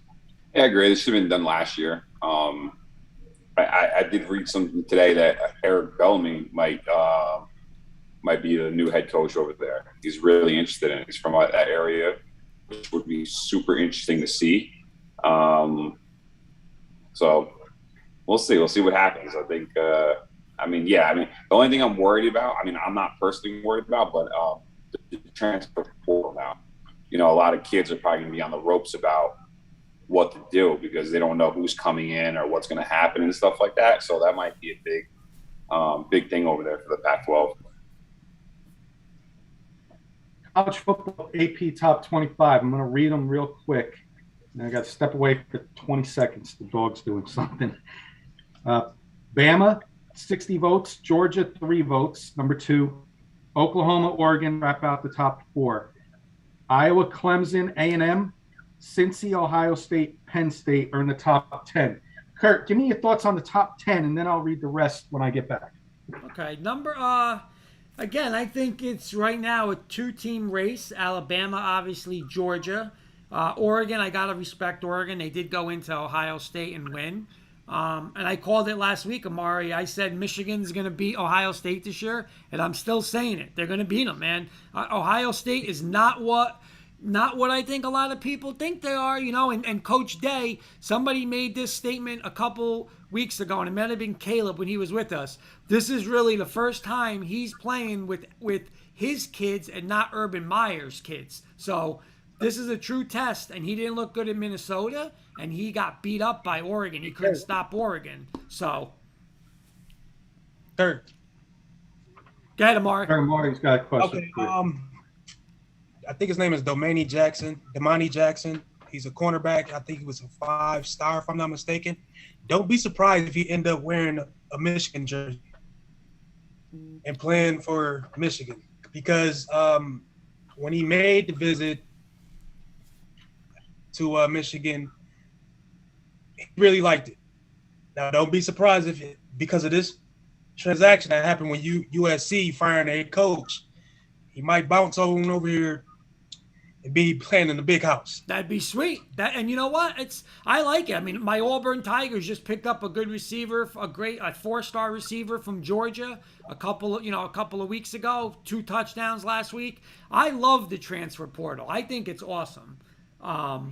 Jeremy Oswald saying Michigan threw the ball for 44 yards against a crappy team. Michigan will not beat Ohio State, but I do hope I'm wrong. I'm calling it now. Michigan, Beelan, book it. Michigan in the big house beats Ohio State this year. Oregon showed something. Exposed them. They did. Absolutely. John, your thoughts on the top 10 real quick. Man, I still don't understand how the committee does this stuff, because it's mind-boggling that a team like Clemson loses to Georgia opening week, only drops like 2 spots, regardless of whatever the score was. But then a team like Ohio State, who lost by 7, drops down like 6 or 7 spots. Because I'll tell you, So- this is why, Beelan. This is why. And when we get into our rankings, I'm going to have Clemson at number 3. And you're going to say why. Because here's why.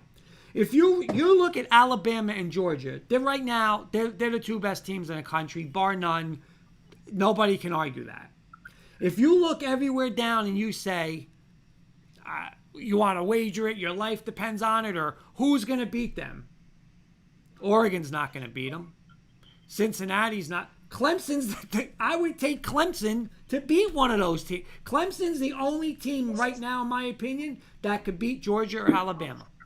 But Clemson's going to be in that top area because they don't play anybody. Right, but they played Georgia and shut Georgia out. They shut Georgia out. Their next best, I'm looking at their schedule right there. Their next best team that they play is probably Boston College. I want to read you guys the rest of the top 25 because there's some shockers here, and we'll continue this because this is just top 10 because I stepped away. But let me read the rest of the top 25, and there's some shockers in here. Florida 11, Notre Dame 12, UCLA 13, Iowa State 14, Virginia Tech 15, Coastal Carolina, Ole Miss, Wisconsin, Arizona State, Arkansas, North Carolina, Kurt's Auburn, BYU, my Miami Hurricanes, and Amari's Michigan Wolverines. I'm going to go real fast, and then I'm going to let you guys take over. Miami should not be in the top 25 as a Miami Hurricane fan. That's one, in my opinion. Wisconsin should not be 18. Virginia Tech is not a 15th ranked team in the country just because they beat North Carolina. We all knew North Carolina was garbage on the road.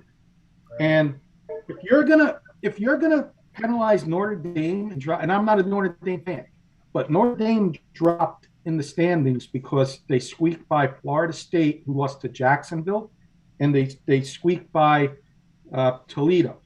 And you're going to drop them in the standings, but you're going to keep Oklahoma 3, who gave up how many points to Tulane and escaped a big scare, and you're going to keep them at 3.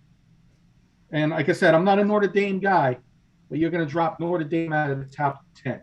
But you see, I don't think it really matters because I'll tell you why. Notre Dame's schedule, right? If they win at Wisconsin, if they beat Cincinnati, then they win at Virginia Tech, USC at home, North Carolina at home, at Virginia, at Stanford. They're going to have time. They're going to be able to move up and down. You know, that's the same thing like Amari's Michigan or Iowa.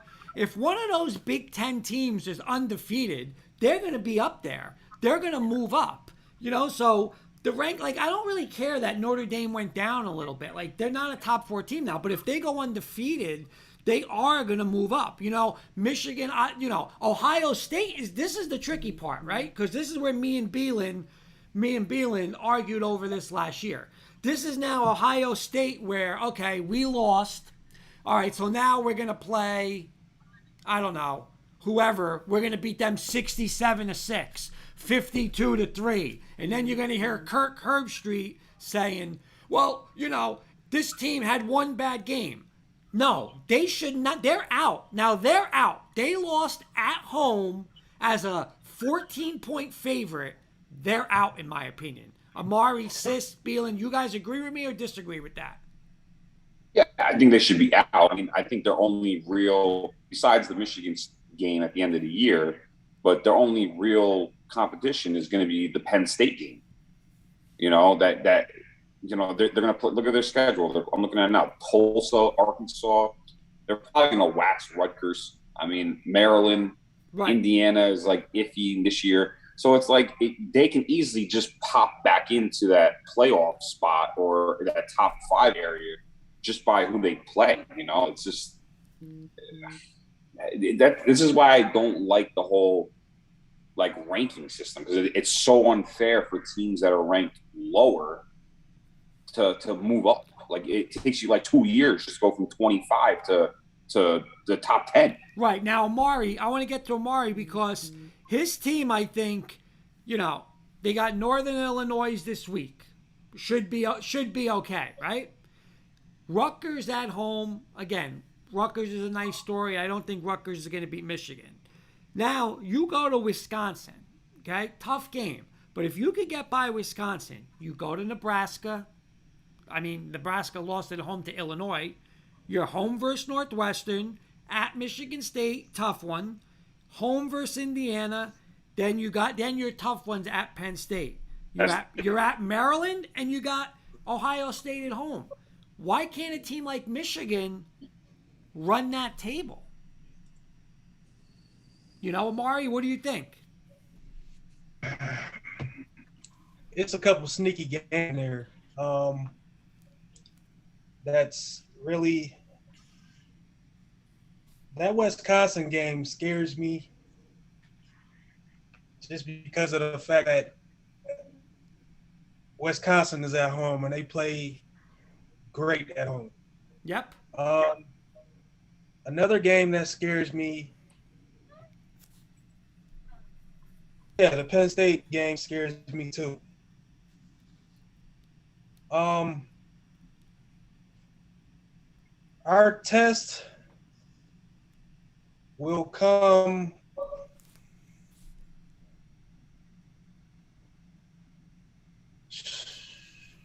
Wisconsin.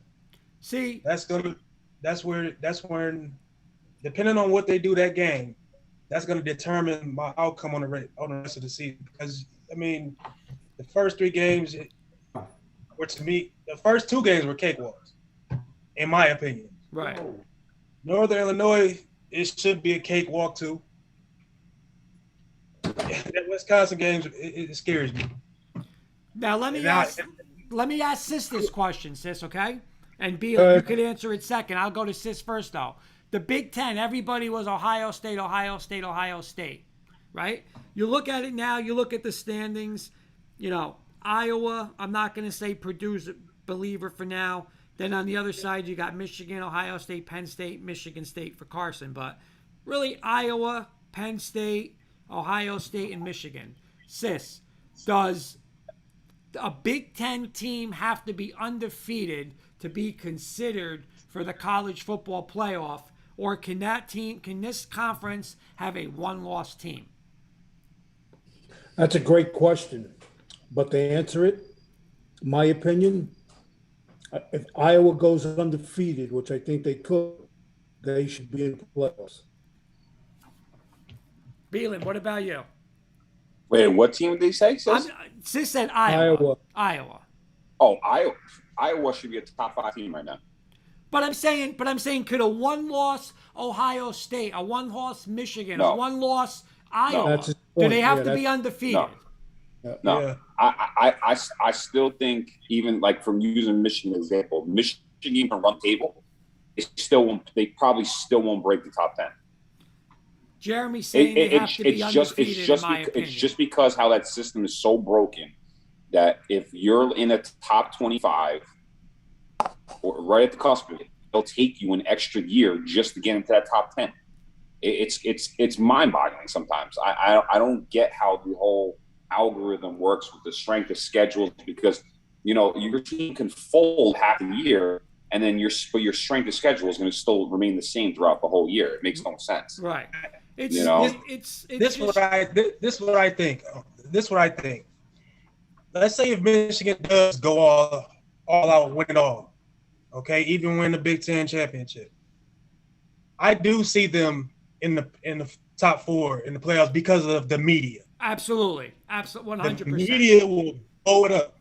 They will blow it up. They'll be in the top 4 going to the playoffs. Do I see that happening? As of right now, as a loyal fan, hell no. Right. Not at all. Right. When I came back, I heard what you guys were talking about. You talked about the one-loss teams. I agree with John. Iowa's, I've on Iowa all year as a sleeper team, and they're ranked 5. Ohio State has one loss, and they're ranked number 9, Kurt. They run the table. There's a good chance they're going to be up there at number 4. But they shouldn't. They shouldn't. I agree. They shouldn't. Penn State's right behind them at number 10. Penn State gets one loss, they're going to be dropped down to 20. and they ain't going to be near the top 5.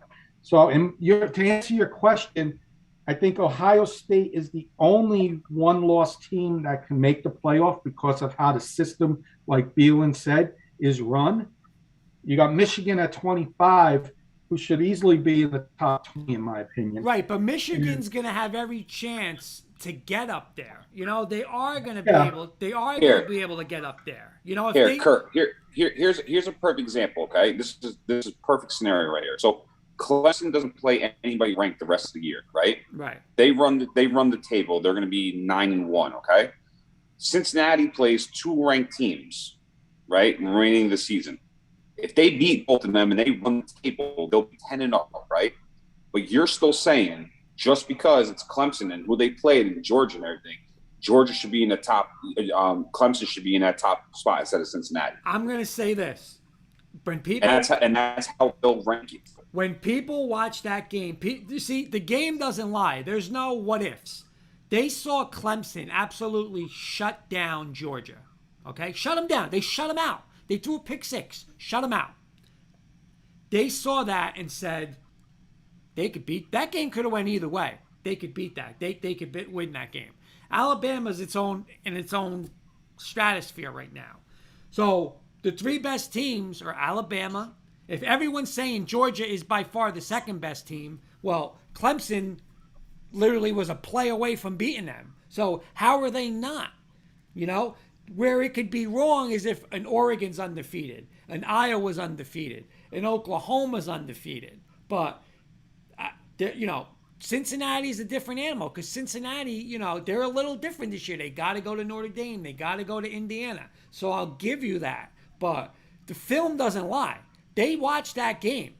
They dominated Georgia up front. They did. They should have won the game. They threw a pick 6 when they were going in.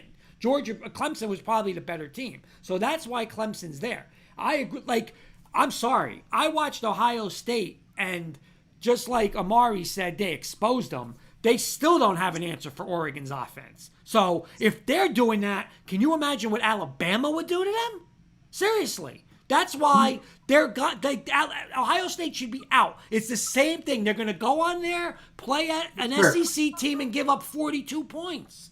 We don't want to see that again. Why don't we do 2 more minutes on college football, and then we'll get to Sis's segment, what's on Sis's mind. Okay. I want to do our top 4 and our 2 looking in. Okay. My last thing would be looking at this, and I'm a Miami Hurricanes fan, and all joking aside, we got smoked by Alabama. All due respect to Alabama, they deserved it. They couldn't wipe the floor. We barely beat Appalachian State last week, and we're still ranked 24. The guy over in USC gets fired because he lost to a rival, Stanford, by 14 points.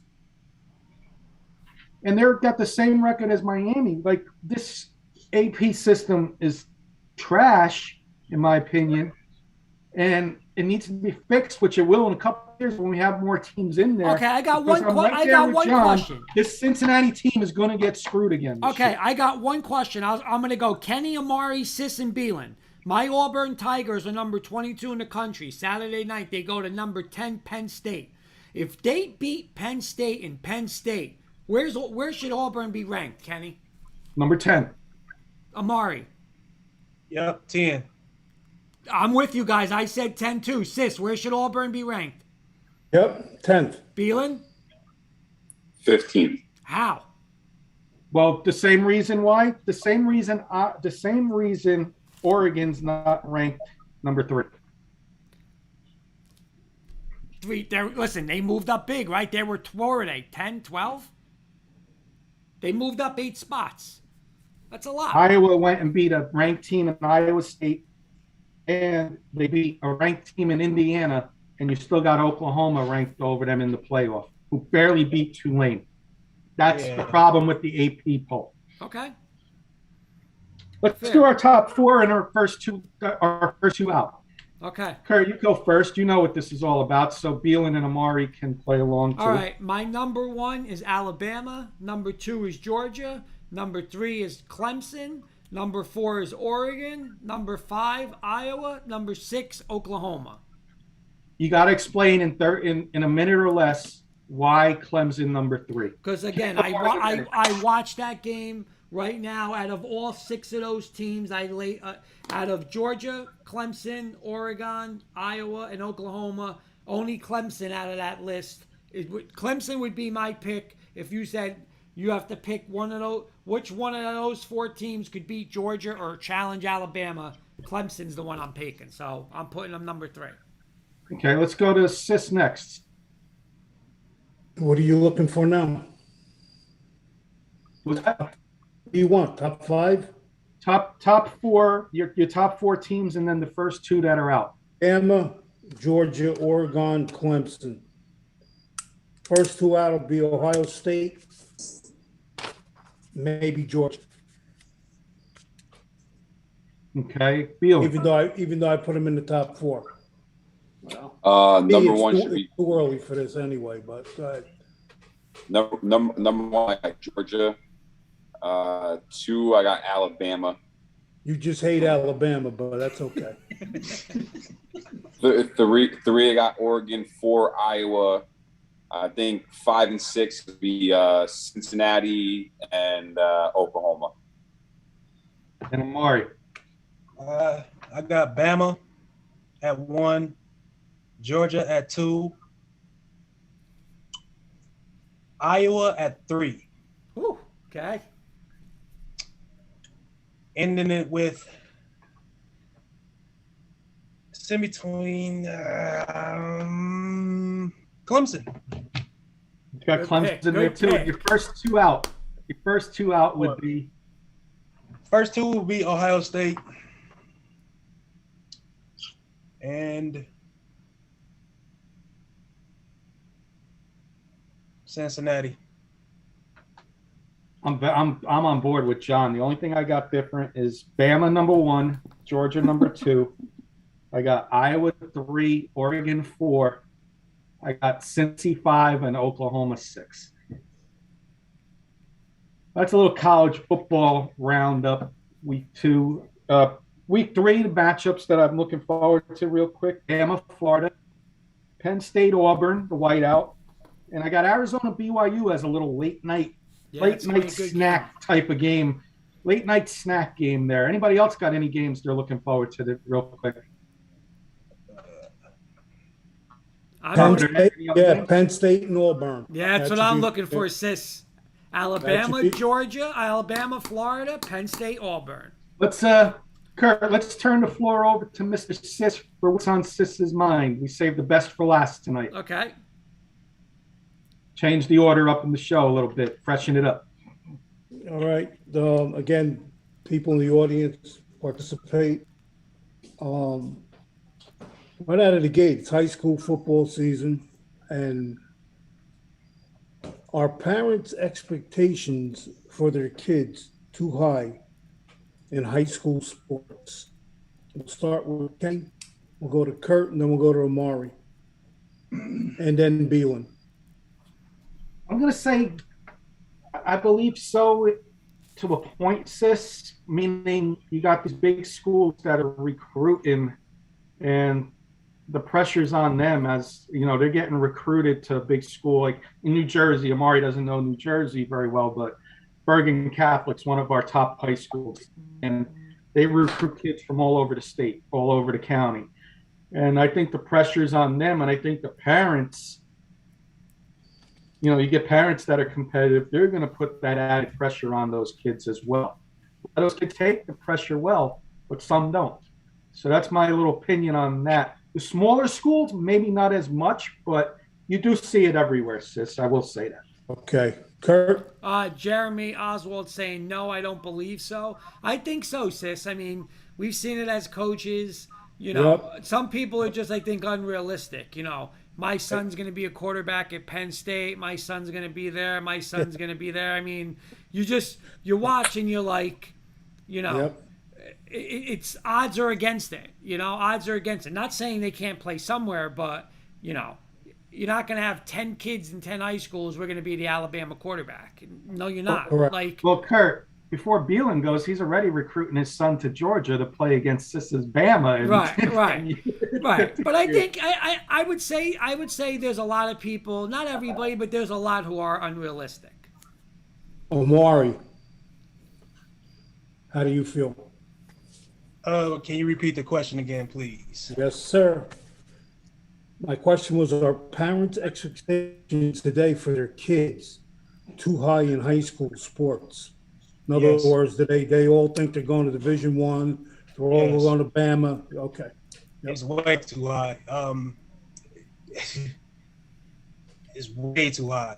It's high. It's high at the youth level. Like I'm laughing, but you're 100% right, my friend. Beelan? at the end of the day, reality has to stay in. Exactly. And if your kid is not doing what he's supposed to do on the football field, and then number one in the classroom, Yep. he's not touching that field if his grades is bad. Period. Mm-hmm. Right. And that's just how I think it is. It is very high. Good answer. John Beelan, what do you think?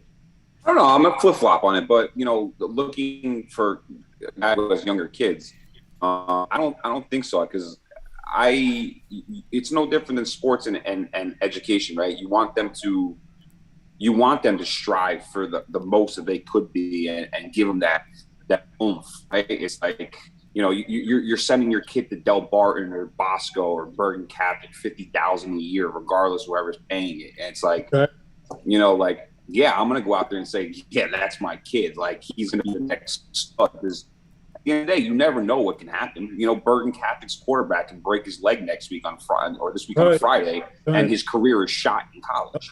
Yep. Especially with all these NIL deals that are coming around with kids. Look at the one kid in Georgia. He forfeited his whole senior season in high school so he can go play college next year and go get $1 million deal. Come on. Again, I think it's a little bit different now. You're going to start seeing transitions where kids, it's going to get younger and younger and younger, and it's a little bit different. So I don't know. Okay. Sis, real quick, 2 comments from Jeremy. I'm a competitive parent, and some kids need that push, Mamba mentality. I don't expect my kids to be D1 or anything, but hard work and motivation needs to be applied, and some high schools don't push for that, so the parents have to do it. That's a great point. That's a real great point. And then there's your small schools. Just get by. I agree with Jeremy on that. If the schools aren't doing it, then the parent better do it. Because there are some schools that don't do it. Kurt, just real quick, sis. You can use us back in Garfield when we were kids, right? You could tell who the kids and the coaches on who was hustling more and doing more, because the coaches were involved. They were pushing the kids to do a lot of things. Like, if you want to be nonchalant, that's okay. But some parents want actually like me. Like, my kids are my retirement. My fun, like, those kids are, he's T-balling this week on Saturday, he's getting ready for baseball, he's gonna get ready for stuff. Like, I'm doing it now, and he's only 4 years old, so. And as long as you keep them active, things, if you want the best for your kid and keep them active, outside of school, if they always active, then yes, they're gonna be successful. And by the way, my guy Jeremy his IQ is up there. Like, it's up there. Like, I salute him on that, because that made a lot of sense as well. Yeah, it did. My next question tonight is, do high school coaches today, especially in football, say compared to 10, 15 years ago, do they have to coach differently? An example is because, like what they say to the players and, again, how they coach them up. Because a good friend of mine that was at Verona High School, Louis Rassiopi, played with me at Seton Hall a couple of years back. He got fired for making a kid run after practice because the kid blew 2 or 3 assignments. He didn't hit him. He made him run sprints. Parents went to the Board of Education. Goodbye, Louis, after 20 years. See, to me, that's totally retarded. Total. Coaching. So we're gonna go in order again. We're gonna go Kenny first. What do you think, Kenny? from my experiences in the youth level and high school level, back then it was different. We pushed our kids. If they made a mistake, you're going to run. Kids didn't make that mistake again. They tried harder, or if you go for another practice, you run. So, I think the coaches are under a little more political, pressure, I would say. Right. That would be the right term, I think, to use. Right. A lot of political pressure to do the right thing. Not necessarily to do the right thing, but in the political sense, Arena, yeah. right thing. When coaches know this is not the right thing, they're forced to do it that way. Right. Kurt, what do you think? You know what? I'm going to answer it like this. The good now listen, I want you guys to understand. I don't think a coach should be, lining up and clotheslining kids and choking a kid. No. But a good program is going to stand behind their coach. So when a parent and a board of education that's brought up and they say, you made Tommy run a little. He's the head coach. We stand behind the head coach. Don't play on his football team. You mentioned the team before, sis. That was like those people were puppets. It was a political thing, and you know what? Since probably then, that program has gone down because they had. The guy was there 20 years. But you get a program that's going to back that coach and say, "Hey, coach, you do what you're not going to do anything stupid. You're not going to again not feed kids and run kids until they drop. But if you're going to discipline them, we got your back." Those are gonna be programs that are gonna be successful. Teams that aren't and that are worried about the politics and stuff, they're not gonna be successful, and they will cave into the parents. But ones that are successful is gonna say, "Hey, coach, we got your back. Do what you think is right." We did it at Ramapo. We didn't hurt anybody. Yep. They ran it. They did something wrong in practice. That's they ran it. after practice. That's it. So, And everybody backed us. yep. Amari, what do you think?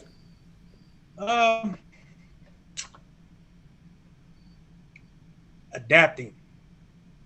Okay. Like far as my situation, I coached the youth, I coached high school, and now I'm doing semi-pro. It's about adapting, but then don't abuse that adapt, because you will get disciplined if you do something that, like, discipline is key. Like if a kid messes up an assignment 3 times in a row, well, then we might have to find him another position, because if you're showing him in movement like what to do, and he still does basically what he wants to do 3 straight times, well, you might have to find a new position. At the end of the day, I mean, adapting to a program, adapting to kids nowadays is very key to me, because, like, for example, a few years back, it was a youth team that was built. We called the Grand City All Stars, and out of nowhere, we at the end of the day, the last day before we left, we finally had all our players, and I kept telling everybody that if I get my core, I'm coming home with a title. Right. I threw the ball in that game only 4 times. Okay. And the ball down their throat. Last seconds of the game, we're down.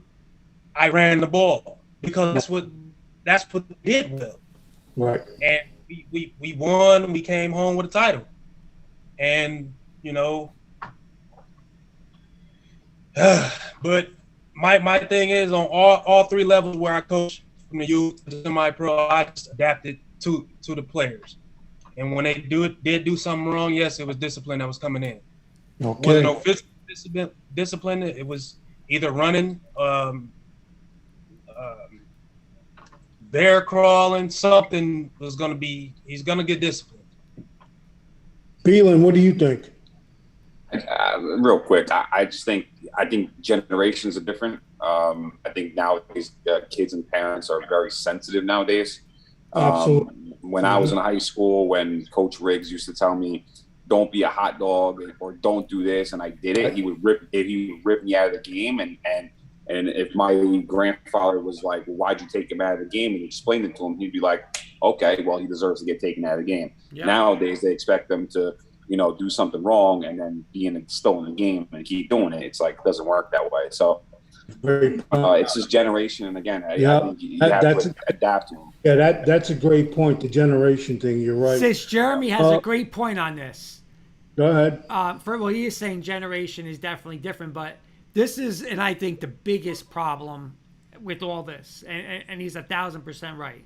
They give kids these days trophies for placing fourth place, which allows them to slack when they still need to grind.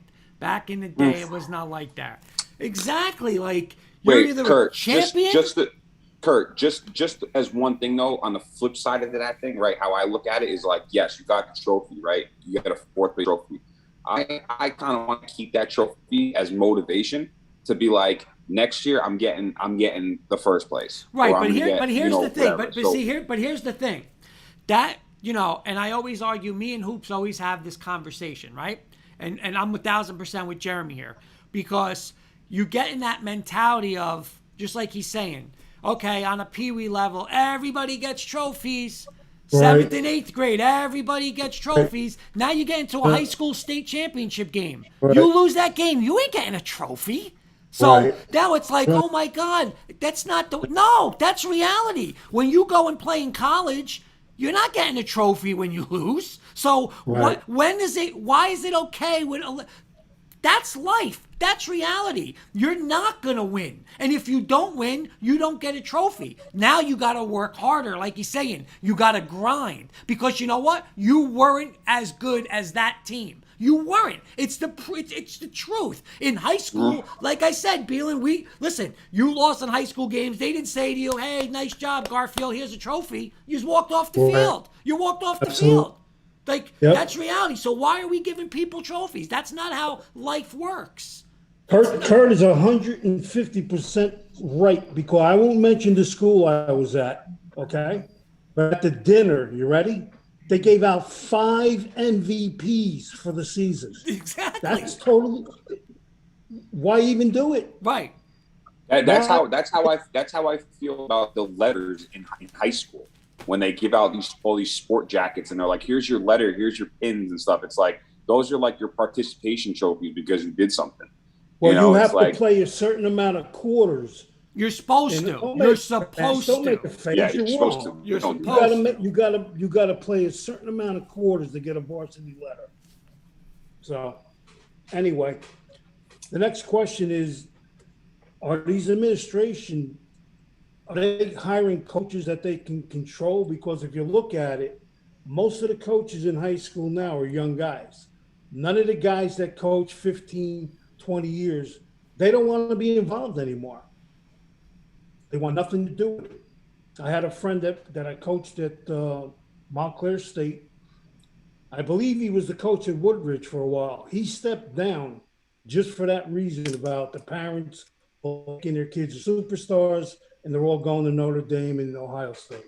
So what's your take on that, Kurt? You know what? This is another topic me and Jen talk about all the time, because I 100% agree with you. At good schools and great athletic programs, they're going to hire the coach that should be the head coach, that deserves to be the head coach, and they're going to back him. Then you have these other schools, I always use the word puppets, where it's, I'm going to hire, I'm just going to use Beelan as an example. I'm going to hire John Beelan, but John, you're going to play this kid. You're going to play him. No parents are going to cause a problem. You're going to get your $10,000 stipend. Everything's going to be good. You're going to shake hands. You're going to be good. We're not going to have any problems. I don't care if you go 2-7. We're not going to have any problems. The problem is, that's when those kids go and say, so say Beelan's the coach of Lodi. Kids are going to go, "Coach Beelan, see ya. I'm heading to a Catholic school. I'm going to go play football and not play, Mickey Mouse romper room over here." Yeah, That's the truth. It's the truth. Exactly. Kenny? echo Kurt's words, but you know what, sis? You see it everywhere, all the way up to the professional level. Because we all joke around all the time, sis, but we all say Mr. Cashman's calling the plays over there in New York with Boone. Boone's Cashman's puppet. So we see it all the way up to the NFL level, but the professional level. But Kurt hit it right on the button. I'm just going to echo his words. I agree. Jeremy's saying, real quick, Jeremy, yes, they are hiring coaches that they can control in all aspects of sports, and that's why those teams never win. Nailed it. Great point. Nailed it. Great point. Amari, what's your take on that? I would have to agree with Kurt. And it's like it's trending too. Tough. Trending tough. Yeah. So you see it out there where you are then. Was that what you're saying? Yeah. Okay. And another thing, I just to go back to the last segment, the Grand City All-Stars, I do want to shout them out. I do want to show them love because without them, you know what I'm saying, it wouldn't be what I did. So, you know, like Preston, Uriel, Tyler, all the staff, shout them out. I don't want to forget that. So absolutely, yeah, definitely. Very good. Beelan, what do you think? 50-50 on it. I think sometimes it plays politics with the towns. You know, I don't want to say a town. We don't know the town, but I don't know. I think I think it's politics first before anything else. So that's where it all starts. Do you feel that they're, again, like guys with 20 years experience don't want to coach anymore for that reason? Do you agree with that? Yes, I agree with it. And I think it goes back to that other thing I was saying about generations and kids and you know, and the parents and stuff like that. So yeah, I'll agree with it. Boy. The last one we'll start with John this time. Again, this is all in your people's opinions. John, you have to be a good teacher to be a good coach.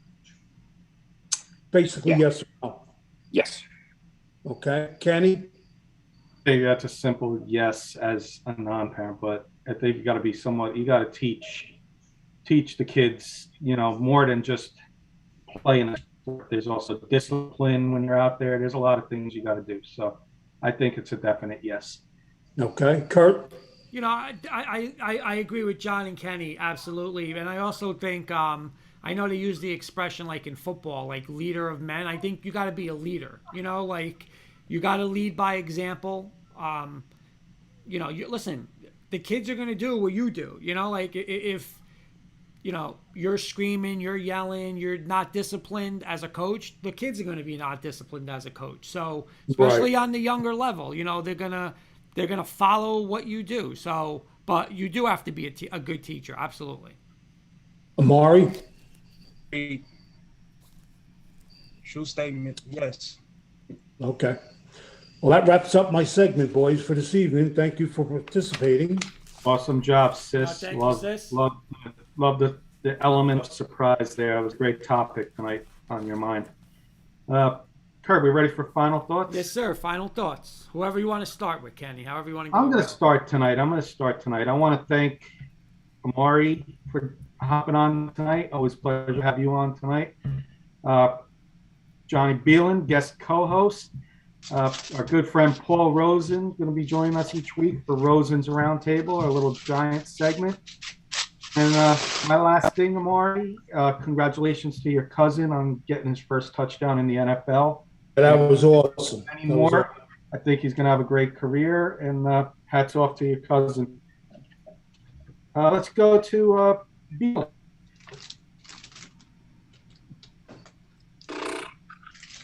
All right. I'm going to say it short and sweet. Broncos are going to take another W this week. Dak's going to throw for 400 yards again this week. And the Jets are going to take a W against the Patriots this week. All right. There you go, Beelan. Let's go to Amari next on that one. Oh, and hold on. Go Bulldog.